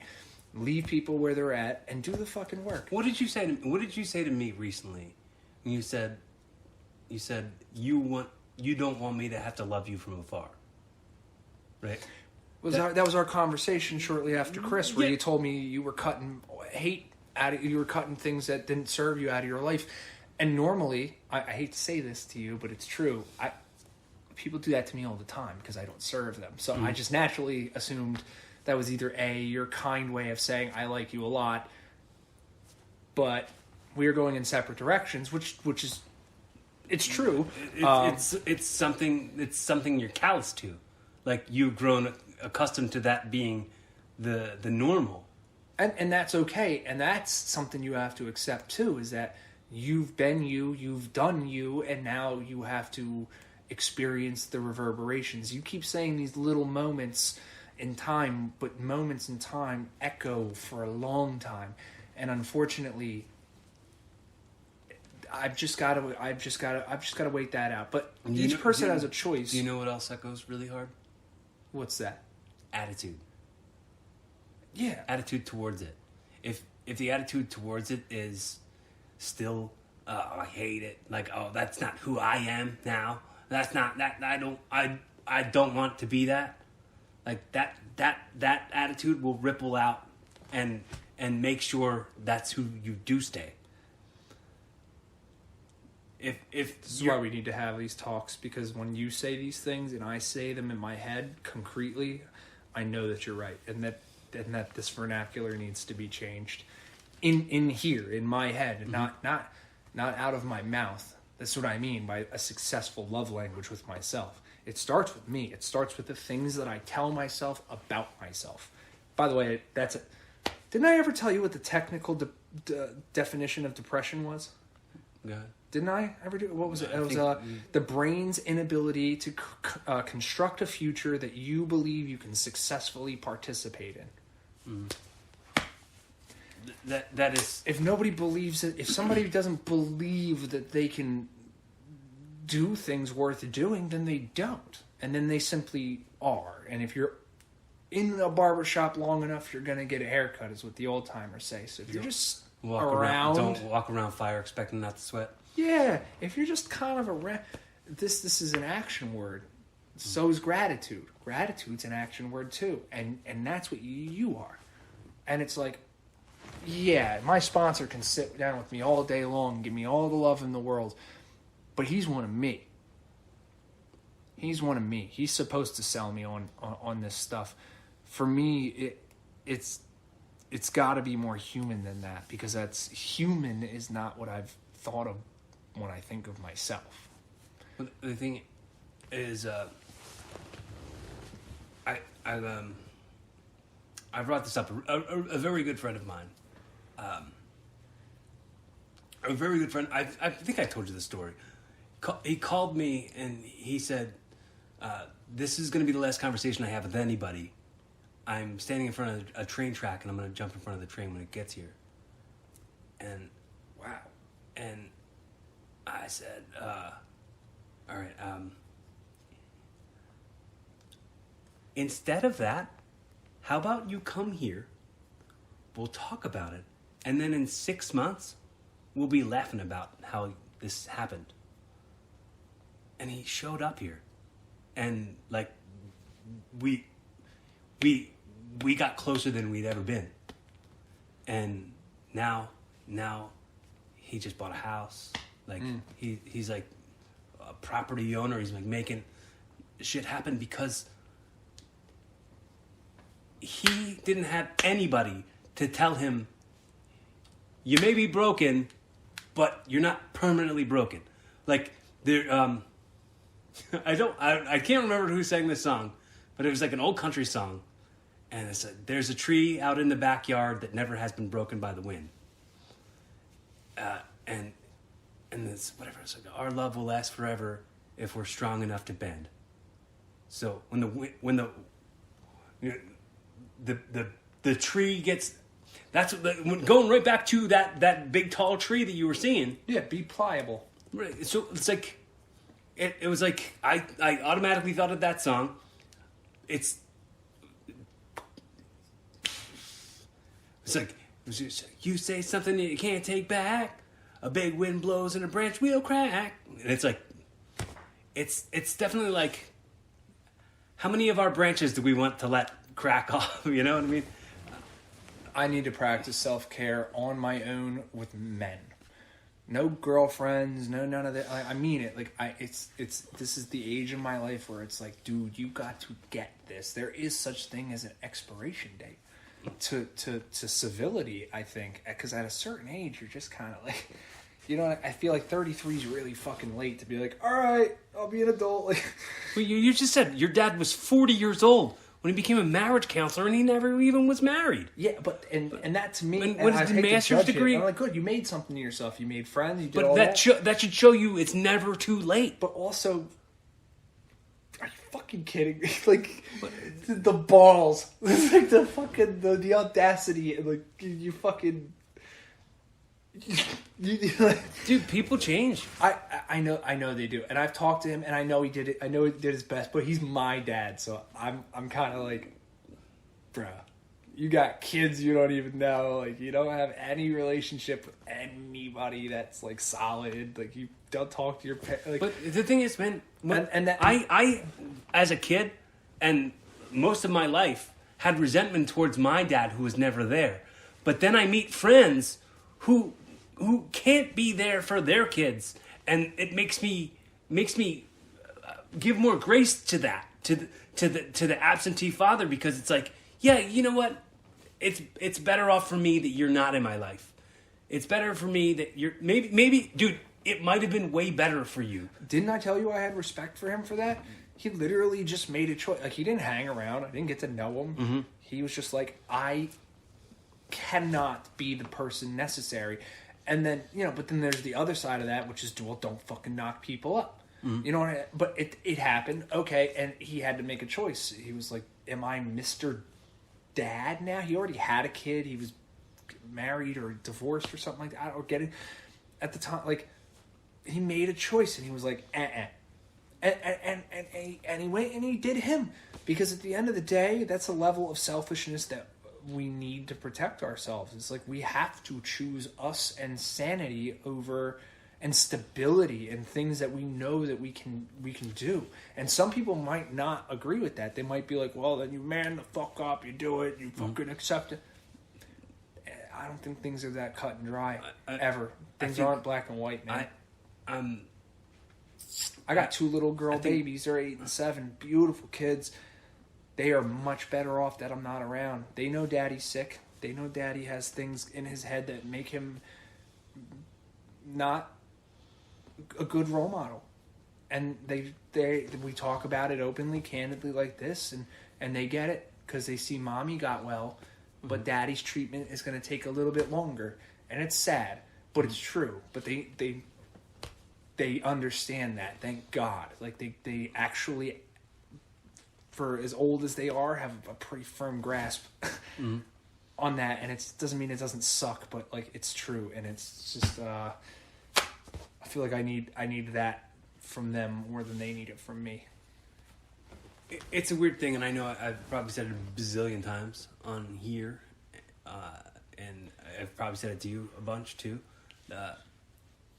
It's this throwaway joke that I'll open sets with sometimes, where it's very throwaway because, like, it's truly how I feel, but it's throwaway because it's something that it's got a structure to it, it's got a punch to it. But I'd say, like, you look at somebody's life and you're like, they got a good car, they got a nice house, they got a great relationship, they must have everything all figured out. Like, and then I go, the way I look at it, I go, birds? Like, some of them still get hit by cars. They got the entire sky. Not everybody's got it all figured out. So stop comparing ourselves. Yeah. Stop comparing ourselves to other people, because we absolutely have no idea what's going on with them. Like, my version of the Mm-hmm. validation that I crave, it's way different than what your version is.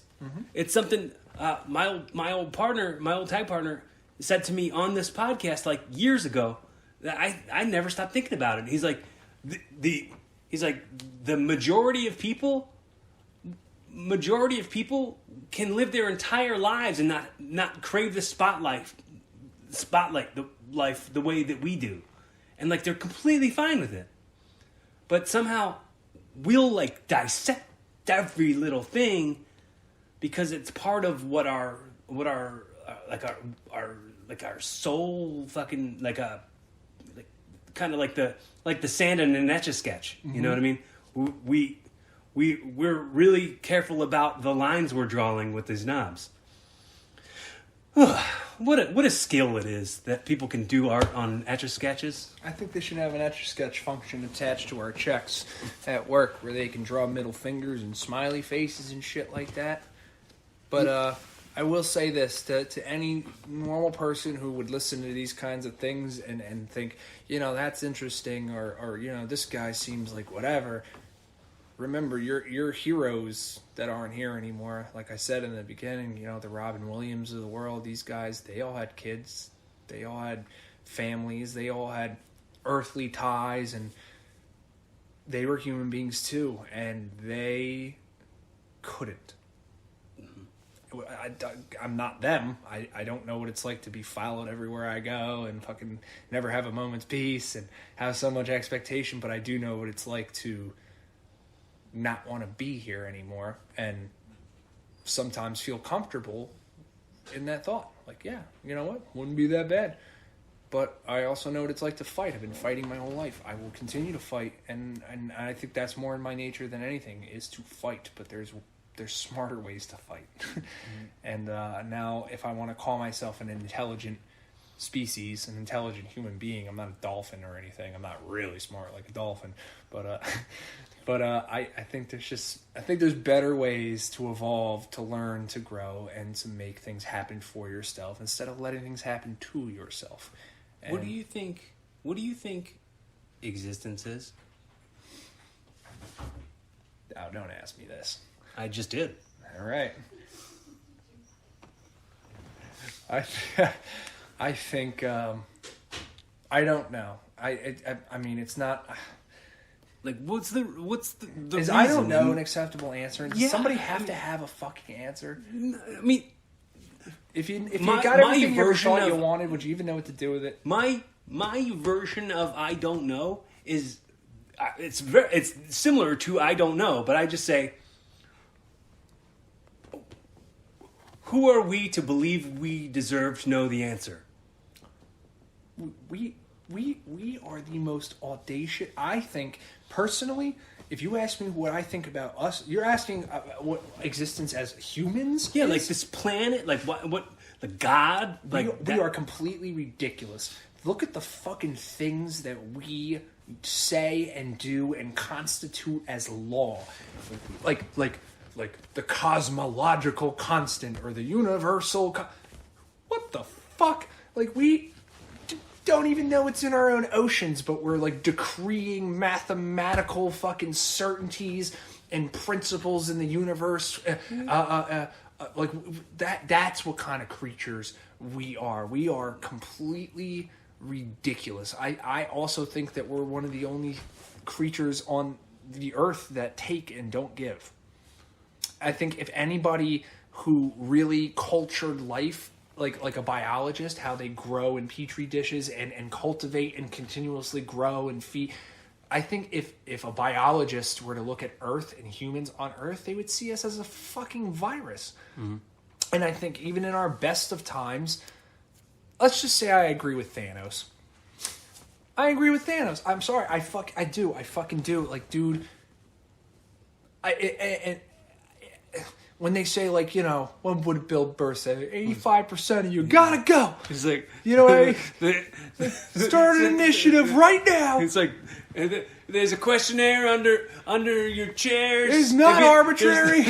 There's no pencil. If you didn't bring one, you're already out.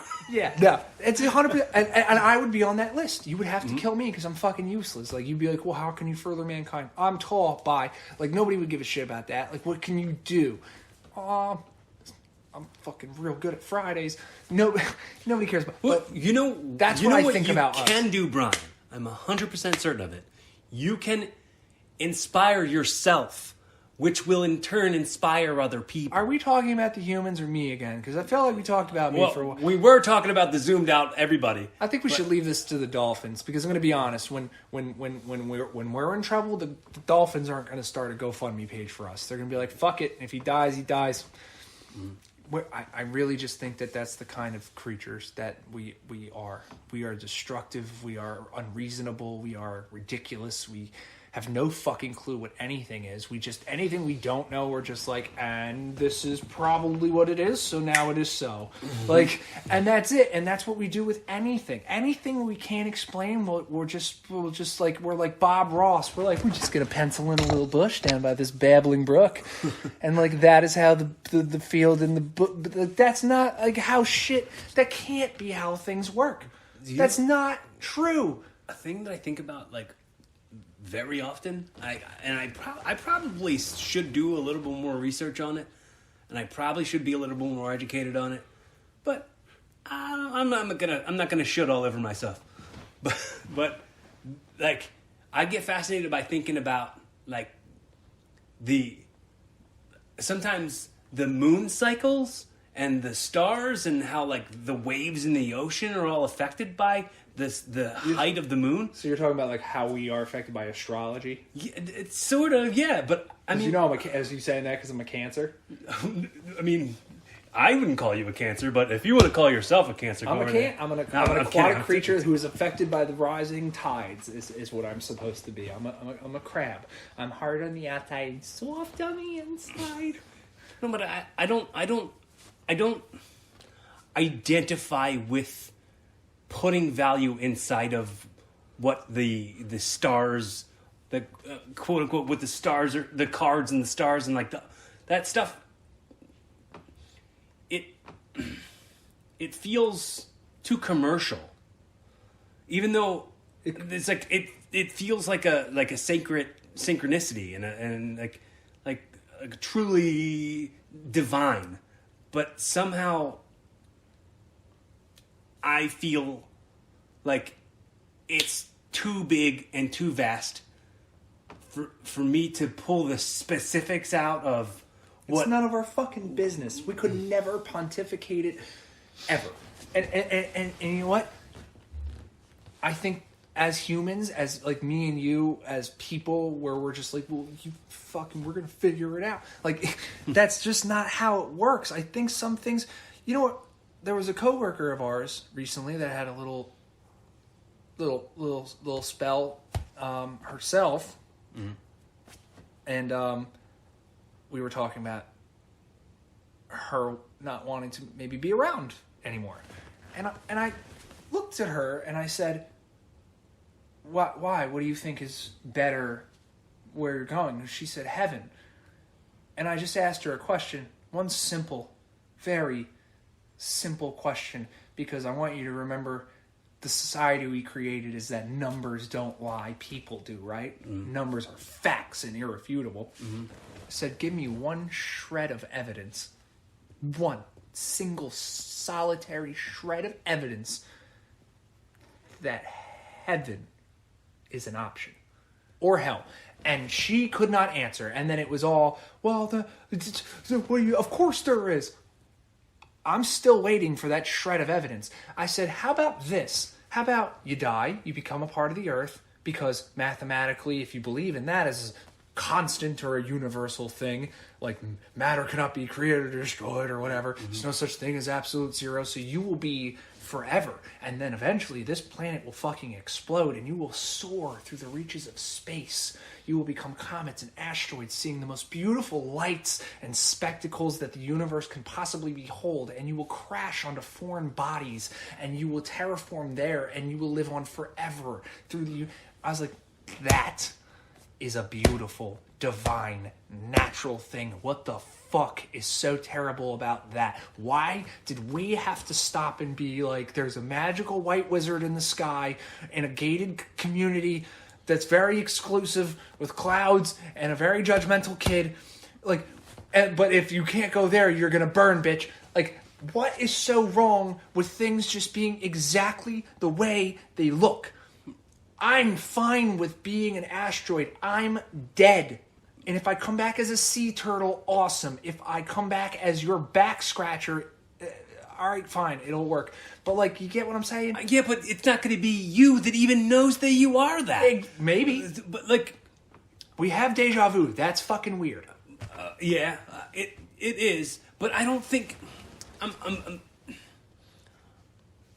want to say... Like, what happens to the soul? No, yeah, but I don't fucking know. Right, like, so I can't even pay my taxes. The fuck out of here. I know what my soul is. So I have this family friend. He's been in our family my whole life. Every single holiday, every family dinner, every single event we've ever done. He's my cousin's best friend. Like my aunt, he came from Greece when he was a little kid, and my aunt helped raise him. So they called each other brother. My aunt called him her son. So he was kind of my cousin, but he wasn't my cousin. And I always thought he was an asshole. I never liked him. Like, sometimes we got along because like, he liked that I was a wrestler, and he thought he never met another wrestler, and that's something we could talk about. And he died, and I was not upset at all. And I was more upset about not being upset. Mm-hmm. And I talked to... You have that a lot, by the way. What? That. Being upset about not being upset? No. You have that same moral turpitude problem a lot, where you do things that are completely natural. They're true to your form, and then you'll find a fault. For someone who tells me not to measure against other people, the only reason why you would find shame in that behavior is because you think other people would be upset about it, but because you're not, you feel somehow different. Otherwise, why would you ever question it? You know, because you would be like, well, this is who I am. No, this because is natural. Because why would you be upset? I became this like spiritually conscious, like kind of woke person who like was talking about unconditional love and acceptance and all. And then I go, this family member of mine died, and I'm almost like, whatever, he wouldn't care if it was me. Like, and I was, because, dude, like, he talked to me about Sons of Anarchy. Remember the show Sons of Anarchy? Yeah. So the main character was Jax, played by Charlie Hunnam. Mm-hmm. And then in the season, his best friend got killed in front of him. Mm-hmm. He walked in on his wife dead, and he's sitting there crying. And Mike says to me, he was like, well, "Why is Jax always crying like a little bitch?" And I'm like, "Yeah, his best friend got murdered in front of him, and he found his dead wife. Like, what monster wouldn't cry?" And then I started thinking about like a couple years later, like I almost died, and like it wouldn't have mattered one tiny bit to this guy, right?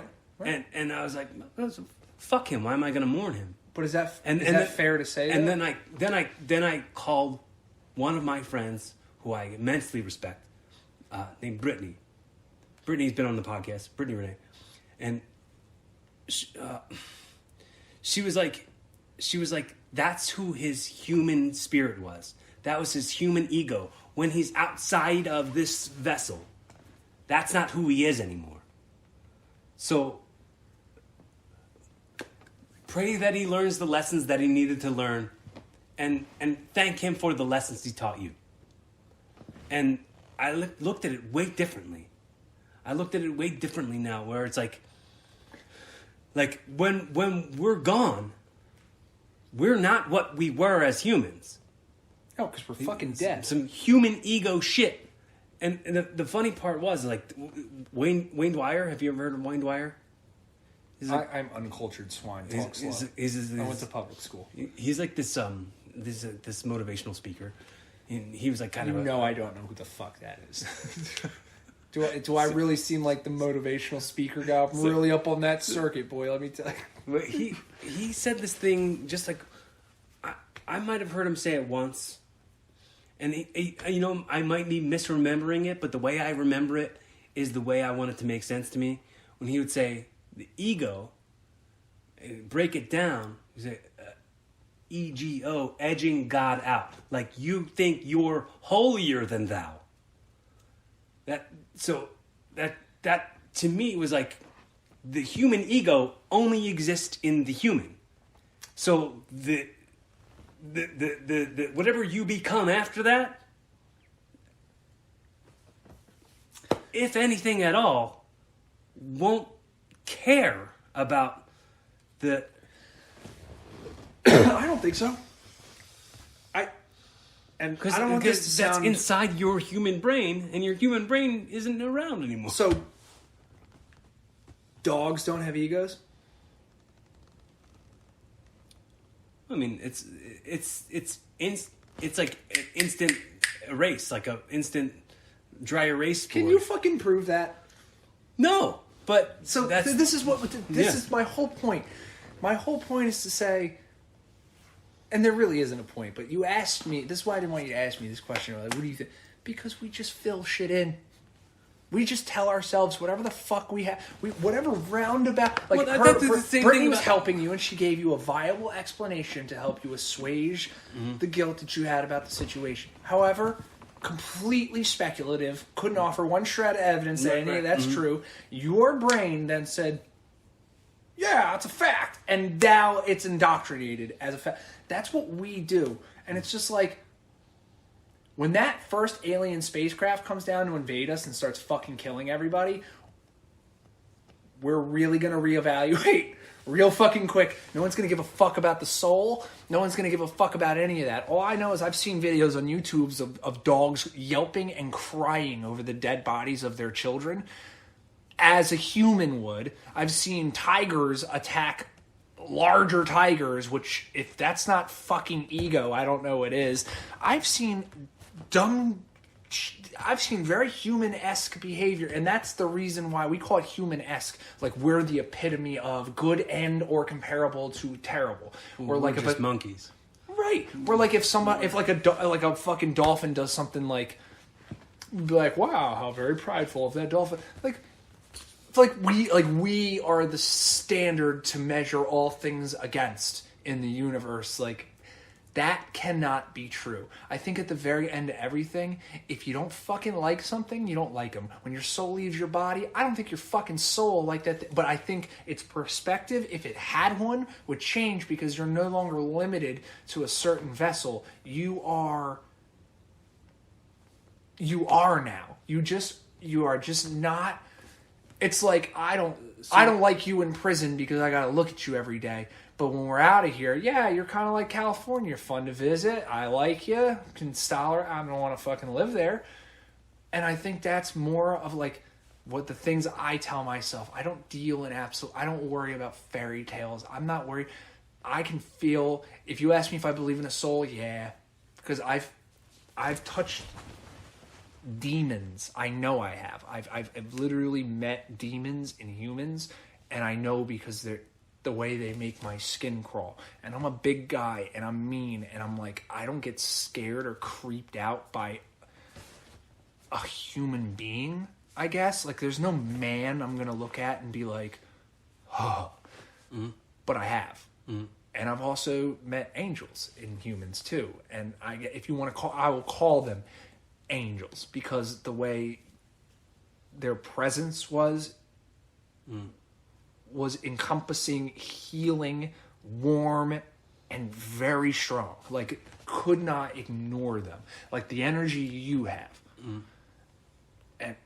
And the demon, if you want to call it that, in those humans was truly, there was an absence of that human quality.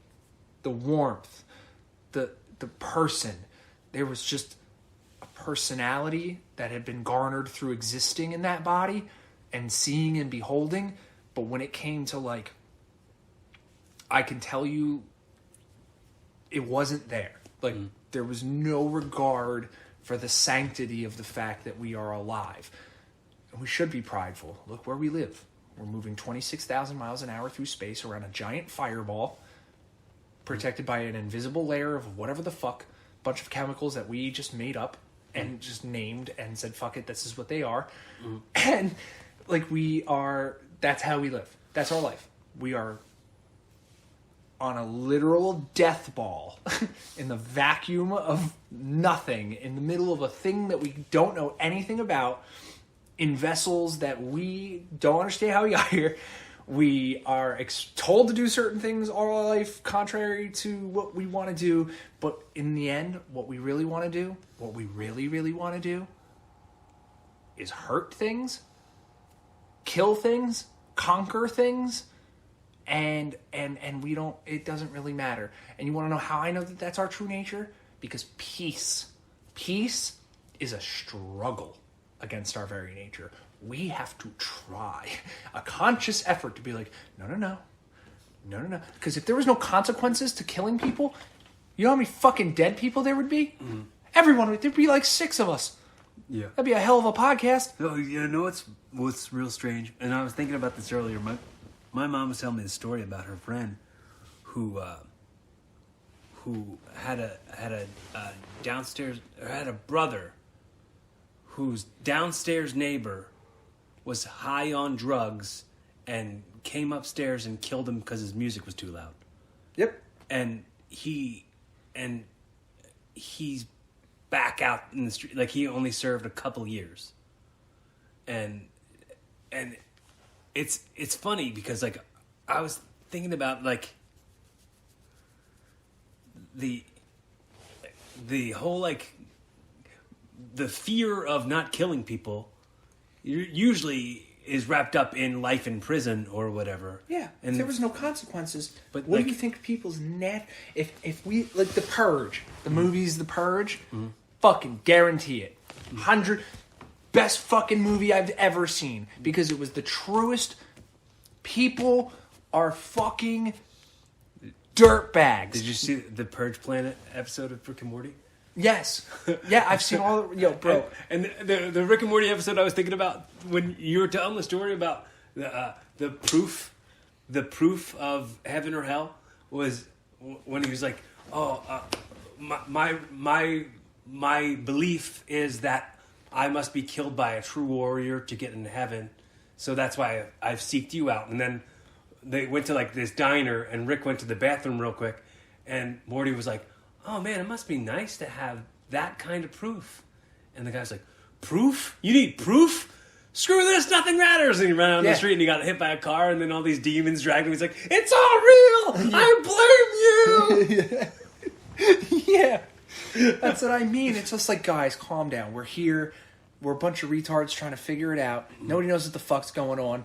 We've instituted like mild ways to govern ourselves. Cool, man. We did exactly what you would think was going to happen, like because we want to live.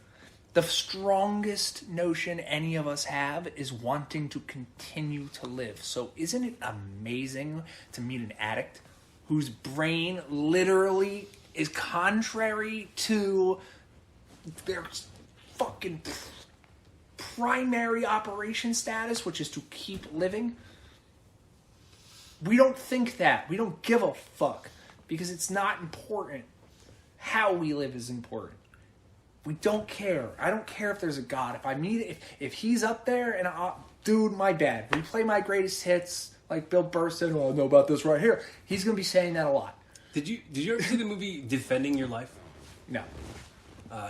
It's really cool. It's like the first, not the first, but you know, when you're a kid and you're watching stuff about heaven and hell and all that kind of stuff, you start forming what you believe things might be. And I would make the joke all the time. I was like, what I believe happens when you die is a combination of what I saw on Bill and Ted's Bogus Journey and what I saw on Dogma. That was when I would say that when I was younger. But like, I think from Defending Your Life, there's like this like purgatory town. It's kind of like The Good Place. Did you watch that show? It's like this purgatory place where, like, you have a trial where there's like you have like a defender and you have like a lawyer against you to like try to defend your life. Like they play like scenes from your life out on this movie screen, and you watch it and you're like, all right, well here's what was going on, and like whether you deserve to be in the good place or the not good place. That That's anthropomorphizing something. And you know the definition of that word? To treat something as human when it's not. Right, like it's a good... Do you think dolphins give a fuck about purgatory? No, they don't. And it's also a really the real funny answer thing. to that question? We'll never fucking know because we don't speak dolphin. Right, yeah. We don't have the tools. We don't... We're not equipped with the ability to find out. All right. But we were just like, well, there is, and we're going to get half the planet to believe it. Like, and act accordingly or else. And all you literally have to do is ask one single question. Give me one shred of evidence. Yeah, One. Just one. I will wait forever. The very early days of me doing this podcast, I was kind of scrounging together guests. So like anybody who was on my friends who had the availability to come to the studio where I recorded on Monday nights, like that's like the only time availability I had was to go to that studio on Monday nights. So I had my one friend come and I asked him about what he believes happens when you die. And he said, I think you either go to heaven or you go to hell. And I said, why do you think that? He said, I was raised to believe that. Like, and you continue to believe that? Like, no other questions of it? Just like, that's what my parents told me to believe, so I believed it. Like, yeah, and a giant bunny leaves me chocolate eggs every Easter, and the Loch Ness Monster is the realest of all the fucking myths, I think. It's an actual dinosaur. I mean, it's not really a myth at that point. Either it survived or it didn't. But, like, there's a litmus test to this. Like, no fat guy's coming down the chimney and committing burglary. If he is, he should be going to prison, not me. Second, I don't care if he's leaving gifts. I don't fucking want him in my living room. Like, you get what I'm trying to... Like, it's just like, guys, ask questions. Ask fucking questions. And some people might be like, why? It's not hurting anybody. I don't think more people have been viciously murdered in any other avenue or respect or in the name of anything else more in the entire history of mankind than a god, Bible, yeah, or the right to. How about this? How about you just fucking live and respect everyone's unanimously agreed upon will to live, and just chill the fuck out the best you can. Like, because I don't know what to tell people. Like I feel like people do that. Like, just do it. It's outdated. Shut the fuck up. Nobody cares. And even if there was, isn't it such a huge fucking thing where it's like, I'm fucking involved. Shut up. No, you're not. Like, relax. Like, you know, it's funny. I started thinking about Joe Rogan again. Love him. Fucking love him. When Joe Rogan does the bit about like if the founding fathers, Thomas Jefferson, got a time machine and he came to now, and he'd be like, "You guys didn't write new shit." Yeah, you guys didn't write new shit. He's like, "I wrote this with a feather by candlelight." Like, yeah, yeah. That's it. It's the same thing I think about when I think about like the Bible. Like, and people are still so strict to it. Not to say that I have ill will towards people who are really strict to that, but like that was a book written by people who are flawed and then interpreted by other people who are also flawed. So it's whispered down the lane, and it's stories that happened hundreds of years before it was ever written down. You really want to expose... And I hate that because I don't want to attack people for your beliefs. Like, hey, whatever keeps you out of my fucking backyard, man. Mm-hmm. If like, you believe that in your Book of Mormon, or that God is going to punish you for being mean and touching my kid, or whatever you think you're going to do, fine. Mm-hmm. Believe in that. Good. Do that. Mm-hmm. Great. Because if you found out God wasn't real tomorrow, would you start stabbing people at ShopRite? All I'm saying is, you really want to test people out? Think about this. Give them a little test. Be like, yeah, you believe in the Easter Bunny? You believe in Santa Claus? What about vampires? You Bigfoot? You believe in fucking just dinosaurs, like aliens? If they say no to any of that, but giant wizard in the sky who waved fingers created all life in the universe, and on the seventh day had a nap. And is watching you. And is watching you always. I hope you weren't watching me this morning. You know what I mean? I was a dirty boy. Like, you understand what I mean? Like, if your answer to that question is like, if you believe in God, in like, God, Jesus Christ, can you imagine? You better watch out. You better not. Yeah, Yeah. You have to believe in everything else. There is no limit to anything you can. Somebody could be like, "Yo, fucking fairies actually take your teeth out of your mouth." You'd have to be like, "Yeah, all right." Because wizards created everything, so anything's possible. And anything is possible, I guess, but also shut the fuck up, because you have zero proof still. Isn't none. So, all these people on Earth, all these crafty motherfuckers, no one can catch a fairy or a fat burglar. Get the fuck out of here. They're not real, that's fine. But also, like, that extends to other things too, and let's be realistic and stop drawing lines on maps and killing people and making proclamations and changing history and fucking with people's livelihood over it, because it's not true and you can't prove any of it at all. Don't ask for truth and seek justice and deal in absolutes and keep people in line when you're governed by... When I go to court, I'm going to have to place my hand on the Bible. What? And if I don't, they're going to look at me like a monster. Like, oh... Yeah. Fuck you. Give me one shred of evidence that you should concretely judge me under the laws of something that doesn't exist and you can't prove at all. A point I constantly try to make, just a approach, is I will respect anyone's right to believe what they feel they need to believe. Until you affect me, because I'm human and I'm stubborn. What's that? Until you affect me, because I'm human and I'm stubborn. If I'm respecting your human quality to be naive and do whatever it is you feel like you must do, then you must respect my ability to also be the same naive human with my same naive thoughts, and just not... I don't have to like it or agree with it.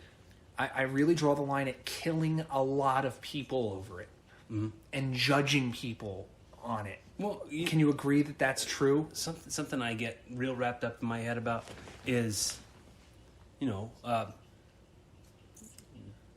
says God on money. Money.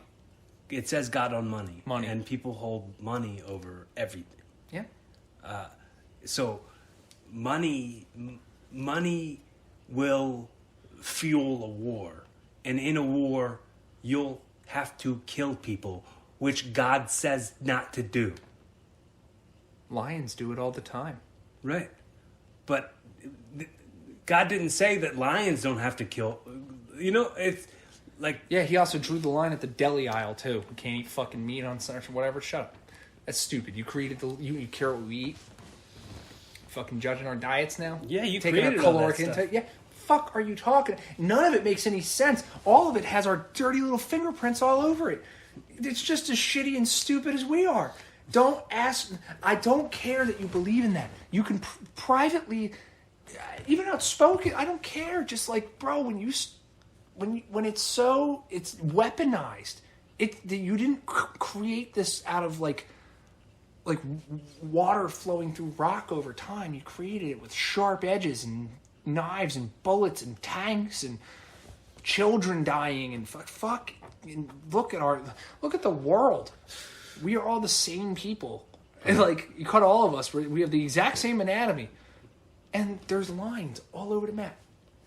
That's not God's will. That couldn't be. Right. An omnipotent divine being who's like, haha, I want you all to be separate and hate each other and can't fucking stand each other because you were raised in the cold and you were raised in the sand. Like, fuck, and nope, can't eat beef, can't eat pork. You should bomb these people because, wow, Well, that's what I'm saying.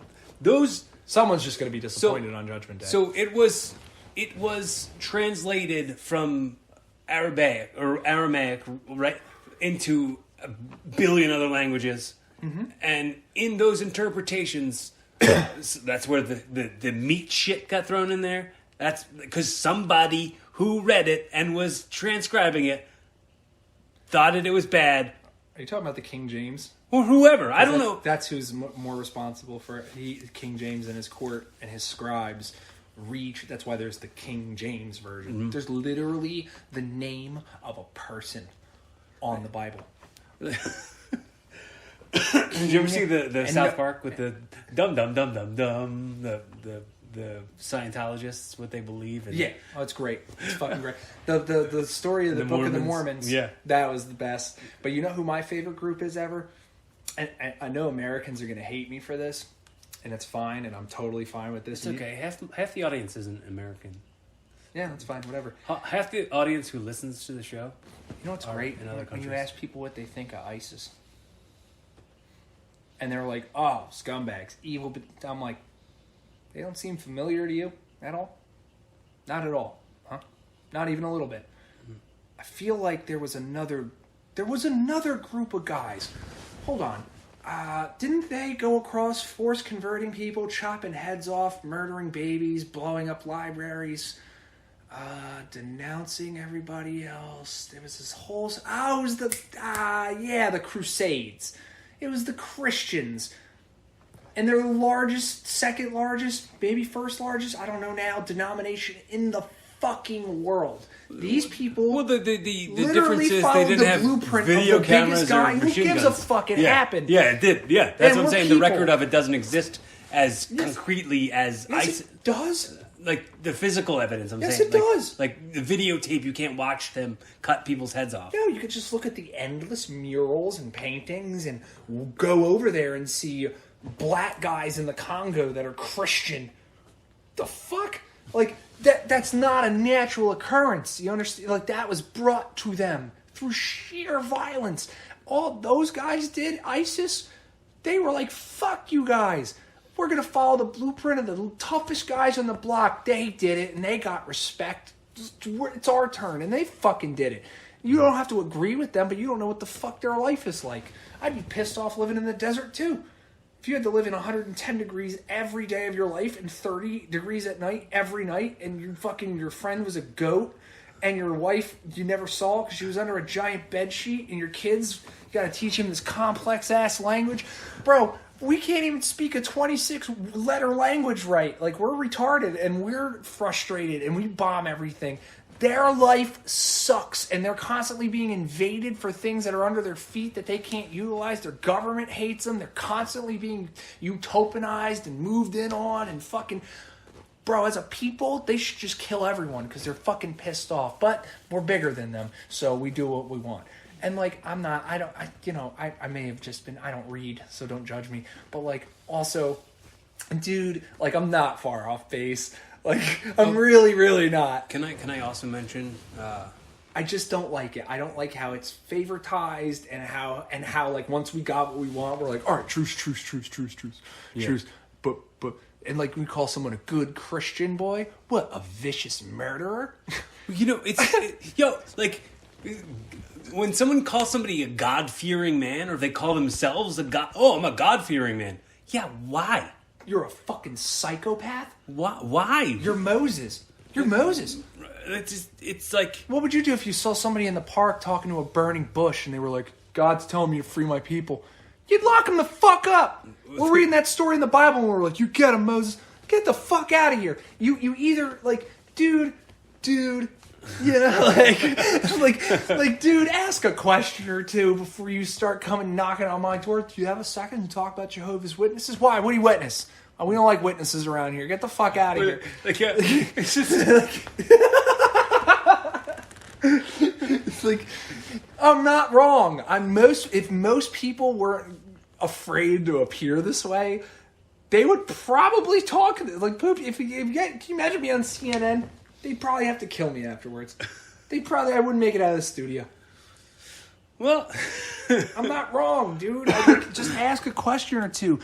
It's not about woke culture. It's about, like, dude, who are you? All right, I'm a man. I got to feed myself, definitely for sure, mostly every day. Got to drink some water, that's for sure. I don't like living outside, but even if I could, that's illegal now, apparently. So I need a house, which means I need a job, which means I need an education, which means, like, these are all things I have to do. And then I got to be happy about it, and then knock some chick up because she's hot and she does that thing I like. So now I'm gonna have a baby with her, so I can do that mostly for all the days that ever happen.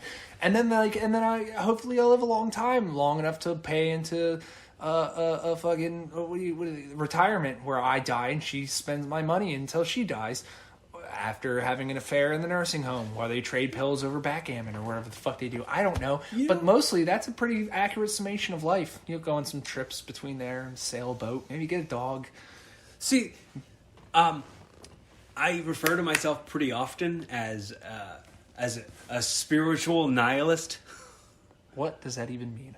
So a nihilist is just somebody who's like, it doesn't matter anyway. Whatever. It doesn't matter. Nothing matters anyway. So You can't. Like I came home, from an ayahuasca retreat. Oh God. And I'm sitting here on the couch, and my roommate at the time was like, "Hey man, want to watch this documentary with me about how the Romans made up Jesus?" And I was like, I'm too high spiritually right now for you to start talking to me about shit not mattering. Yeah. I'm too high spiritually right now. You got to give me a couple days. Yeah, the fuck out of me. No, you're 100% right, dude. You know what? What do you think would happen? What do you think would happen if an intelligent species came down, invaded us, and like got on TV somehow and was like, it's all a lie. Like, we engineered you to mine this planet or some shit. Like, or like we figured it out another way. Like we could somehow scientifically prove. Like, what if people just found out that there was no God? You know what you'd have to do? Buy a gun because you're in danger. That means nobody has anything to lose anymore except for other people. Like, oh, if I shoot somebody, I'm going to jail. Yeah, but what if I don't give a fuck about that? Mm-hmm. What if I'm Ferguson, Missouri? And fuck you. Yeah, I'm going to jail in 3 weeks, yet there's people lighting cop cars on fire, beating people to death, robbing outlet stores. They're not even in jail. Mm-hmm. You have no idea. Like, I believe we need this shit, but also, it's like a train about to hit you in slow mo. Like, you can't look away, but you're like, fuck. It's the most shitty thing ever. This was a long ass talk. Where are we at? Oh, that's awesome, dude.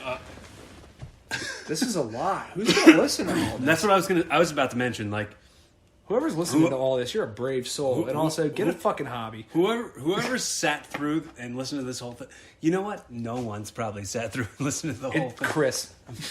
It's going to be Chris. He's going to hear this part at the end. He's going to come back and be like, you mentioned me. Love you, buddy. I just, dude. Come back and love us again.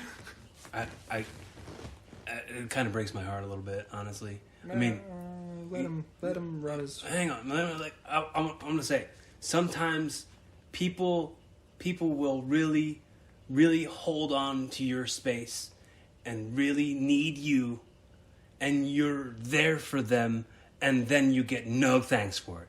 You get no flowers. You get no reward. But then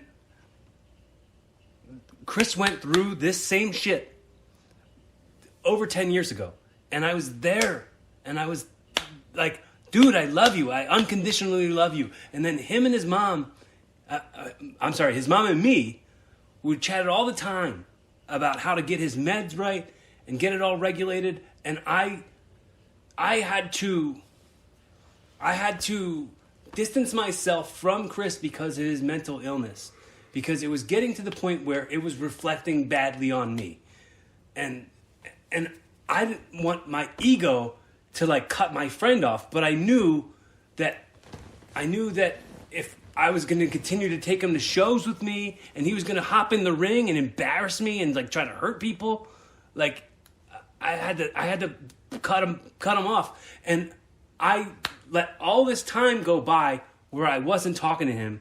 And I catch up with him and he's doing great. And he gets me a job and he's my boss.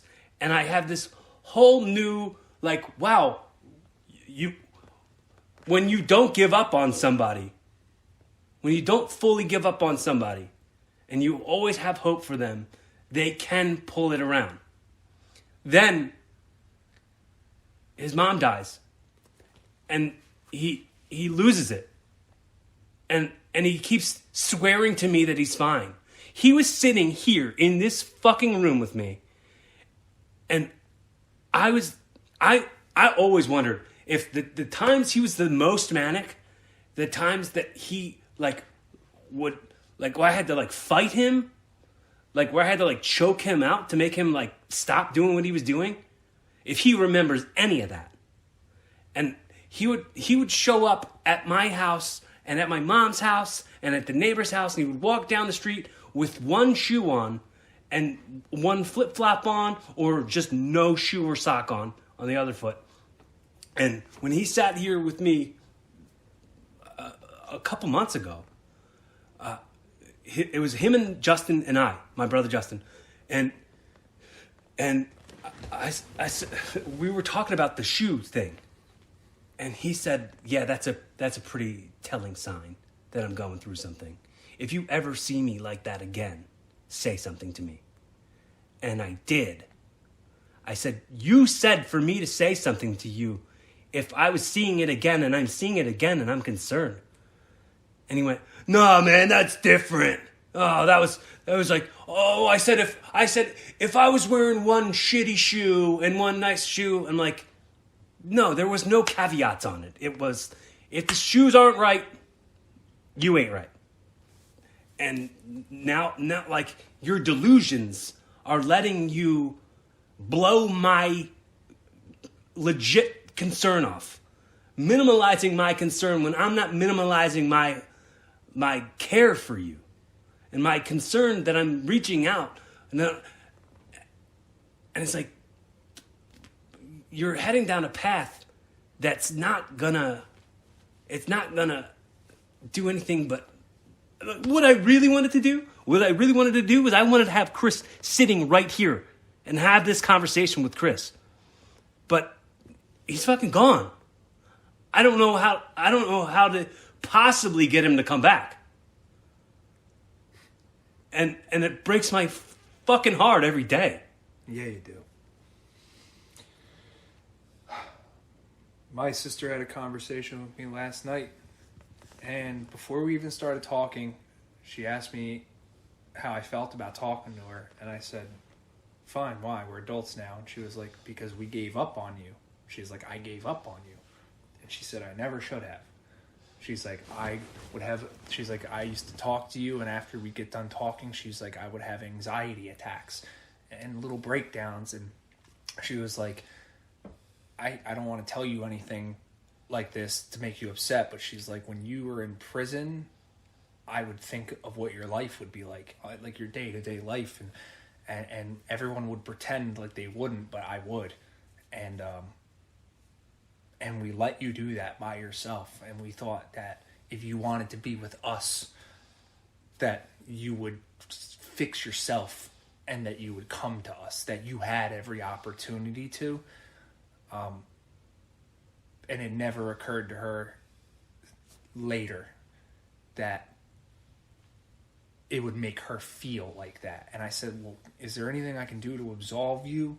Because I had to go to that place to get here, and there was nothing any of you could have done." She was like, "Brian, don't tell me how to feel about the things I feel about. I feel like I had a choice to stand by you even at a distance. I could have wrote you. I could have put money on the phone. I could have let you know you weren't by yourself.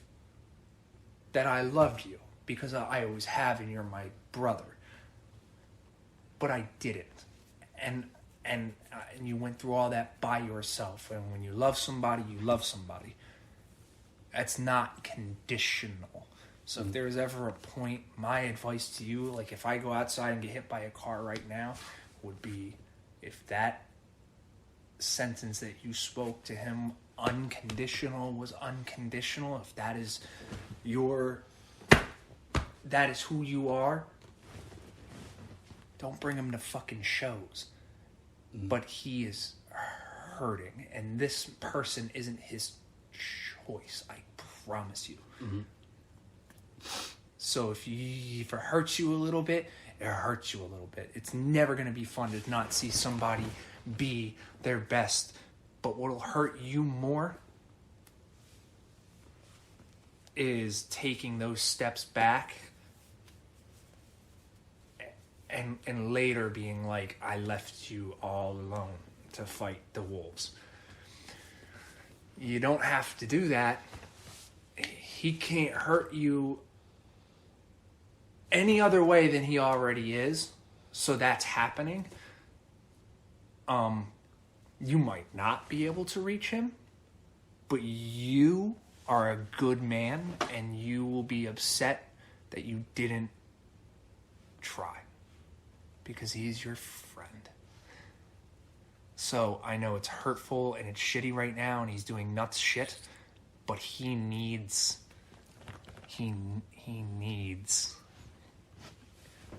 Look at that fucking video. It made me sick. I'll send it to you. He's literally on live Facebook, dancing around, flipping shit over. Fucking 2 guys are filming him with some girl. I don't want to put his business. It's bad. And he is, though that's who he's around. Mm-hmm. What's he got to grab onto that was bigger and better? Because he has been bigger and better than that. It's not a choice. He needs to be reminded. And if you got to remind him again, remind him again. And if it doesn't work, remind him again. And if it doesn't work, remind him again. Just don't bring him to shows. Yeah, he might end up in jail. He might do something. But at least you stayed true to you. Yeah, I mean... And you're self-made. And you know what? You've built your little space, and if you got to deal with it, you got to deal with it. Has he ever been there for you? Yeah. What is he? Hey, man to man, human to human. Is the juice worth the squeeze? Them fucking squeeze, dude.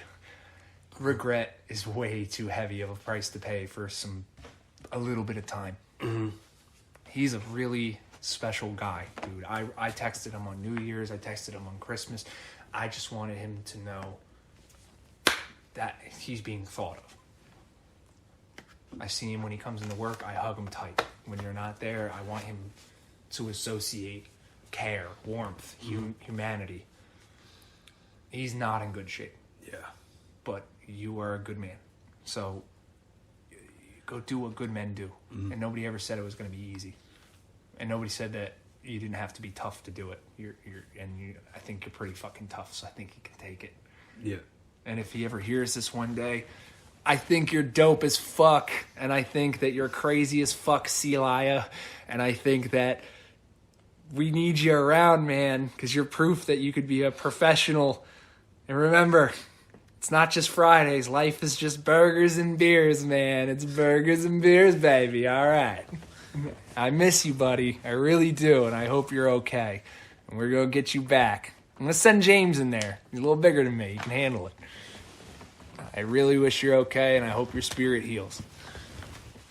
And that's all I got to say. He's a fucking friend you find. He's one of a kind, that guy, dude. He's a rare gem. Yeah. When do you drop rare gems? Well, they're rare. Yeah. He's a fucking cool dude, man. I like him a lot. I liked him immediately. There's a lot of people like that. So, I made this connection with the fact that everybody who I've met named Chris has always been somebody who's like been very special to me and really like hooked me up at some point in my life. And like the majority of my friends named Chris who've done that aren't with us anymore. And a couple years ago, and it's part of me wanting to start this podcast. I think I told this to you before, but I'm not certain because I haven't since we started knowing each other. I haven't really done a lot of podcasts, right? But when I first wanted to start this show, my mom had told me this story about how she got a CD burnt with voicemails on it from her mom and her best friend. Because she said, you know how when people die, you forget what their voice sounds like? Mm. Yeah. I remember being like, I never want that for me or for the people I care the most about. So the people I care most about, I want here on this show with me so that I can say on the record for us to listen back to this in 10 years from now, or this can be the timestamping right now, but the very first time we're here, I told you I fucking love you, I cherish you, I respect you, and this is important. This is important that we're welcome. We're welcome to the next chapter. And to have him on, you should have him on. I always wanted to. I think. Yeah. It's concerning that he is unable to sit still right now. When this is over, and I had my friend Chris Cotton on the podcast a couple years ago. Well, the first year I was doing the podcast, he was the first name comedian I had come on the show, and he was a name to comedians. Only comedians knew him, and like some like really deep comedy fans knew who he was. And he came on the show, and I said, I was like, I don't know where you're gonna go. I don't know what you're gonna do, but already I think you're a superstar. You're hilarious, and I treasure the memories we made with each other, and I cherish the fun energy that you have and the light that you are. And he responded back with I'm funny too. you are. That's he was telling. No one was telling me that. You know what I mean? Like, And this is So somebody cool. I respect and love, and they're and then he was telling me about his wife, and he was telling me about his parents, and he was telling me about like reflections from like mistakes and life lessons and stuff like that, and I was like, and he came on like a year later, and in this podcast when he was talking, the first one he was talking about like I think off mic he was like, I don't know how much longer I'm gonna do this comedy thing. Like he was like kind of getting tired of it, and like he then moved to Jersey City and was working in the offices at Comedy Central, and like was the bigger name that he had been in a really long time. And I was like, do you remember how last year you were saying you didn't want to do this anymore? Right. And he was like, yeah. I'm like, see how we can change, man? And I love the fact that those conversations are outliving us. But for now, I can go like, his wife was like 8 months pregnant when he died. Like on Christmas. Like he died right at Christmas. He didn't die on Christmas, but like his wife was pregnant and he died right before the baby was born. But now, maybe one day the daughter will be able to hear that back. That shit's outliving us. That's outliving me. And I now have that stuff helped me get through the loss of him. So I still want this to be on the record of me saying to you, I adore you. I love you. I respect you. I'm grateful that we met, and I'm grateful for the currency of effort that you've spent on me and hyping me up. No one I know hypes me up the way you do. And it's there's no motive, there's no insincerity behind it. Like it's all the way genuine, like love, and it's reciprocated. Don't do this to me, man. You're the fucking coolest thing. Are you serious? I'm like so proud of you. I tell everybody, I know a lot of really cool people, but dude, people like you, man. And it was because you Chris Cottoned me. you turned around as something of a person where I'm like, my God, he is an impressive, like, what a great fucking guy. Like, God damn, like, teach me, dude. You're most of the things that I want to be, almost everything that I want to be in a man and a human. And you turn to me and say stuff to me like that. You're damn right we're in the 60s. And I'm like, do you guys know my friend Corey Castle? Fucking kick your dad's ass. Like, whatever, dude, you're the shit. Like, it's so, and like, on your worst day, when you struggle, I'm like, do you know who you think you are? Because whoever you think you are is probably slightly less than what you actually are, which is better. Always. You know, I have total faith in you to figure this out. Never been a server before. I've never been in the food service industry, and I mean, people always say you got to do it for 6 months. Everyone should do it for 6 months to understand it. Like that's the cliche saying about it. I just hit 6 months of being a server, and I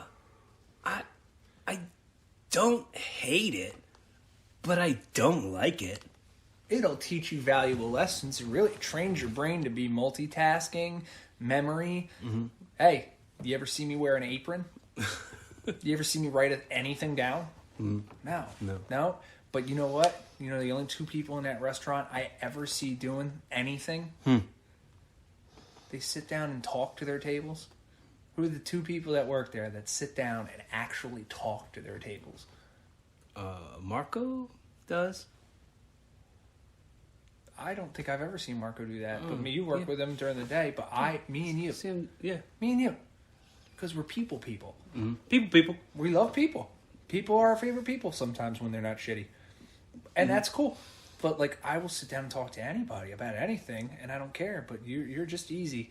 And I love this conversation, and I love it's on the record, and I thank you for having me. And I thank for whoever the hell ever listened to this. And Mom, I'm sorry I love you. Sasha, I'm sorry I love you. Brandon, you're the shit.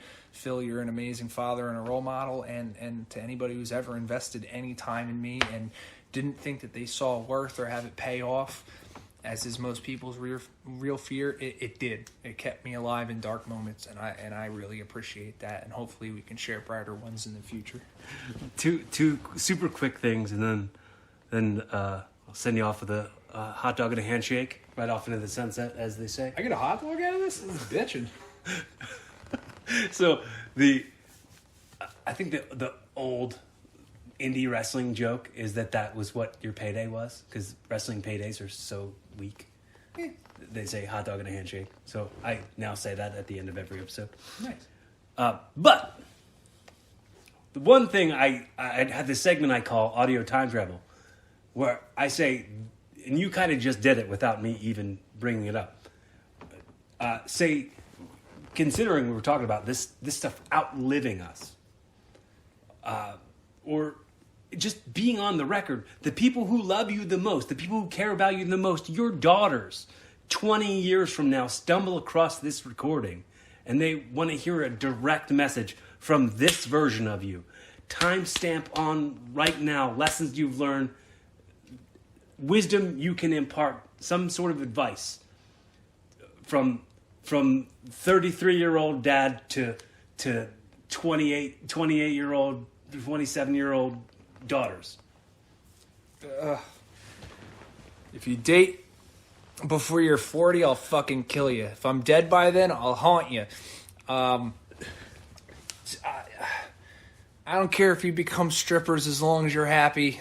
Just treat people with kindness and respect, and you never know what people have been and what they're going through, and you don't know what people have to tell themselves to get out of bed every morning. So be kind and be courteous and try and be wise. And if you're unsure what to do, take the extra second. Take care of yourself. Health is always wealth. It's the only thing that's going to matter when you get older. And if you're not smiling, then whatever's keeping you from it needs to go. But most importantly, always take the time to respect yourself, because how you feel at the end of every day when the entire world is not next to you and it's just you is all that matters. It's really, truly all that matters. And I love you very much from the bottom of anything that will ever resemble my heart. Thank you.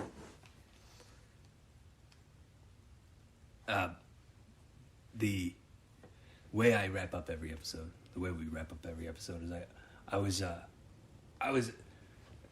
say hypothetically I've gifted you this show. So this has been the pilot episode, the first episode of your new podcast, Evolving with Brian Scott. In a very Jerry Springer's Final Thought type of way, you just wrap it up in a pretty little bow and send us home. You want this to be Jerry Springer? Yeah. In in the fashion in which he'd like talk about the takeaways and the most important like underlining. Yeah, I got you. Of the episode. The love, the loss, the ups, the downs, the torment, the torture, the future. The only thing that ever matters. The human condition, the spirit. Is there a God? Isn't there? Not if it really matters. All I know is I got a hot dog and a handshake today.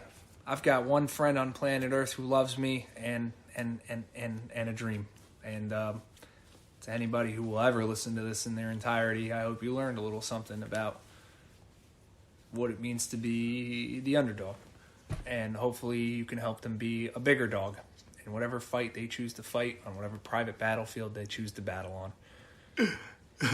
Thank you very much, Corey Castle. We did this interview a couple years, more than a couple years ago with do you remember Tugboat from the WWF? Barely. Okay, so he was a big star in the 80s, right? When he first was breaking into the business, he was given some advice by Macho Man Randy Savage. And he did this impression in the interview where he's like, guarantee Tugboat, anyone who's going to guarantee you anything, Tugboat, is more full of shit than a Christmas turkey. And yeah, sure. But I think that's pretty. Guarantees aren't really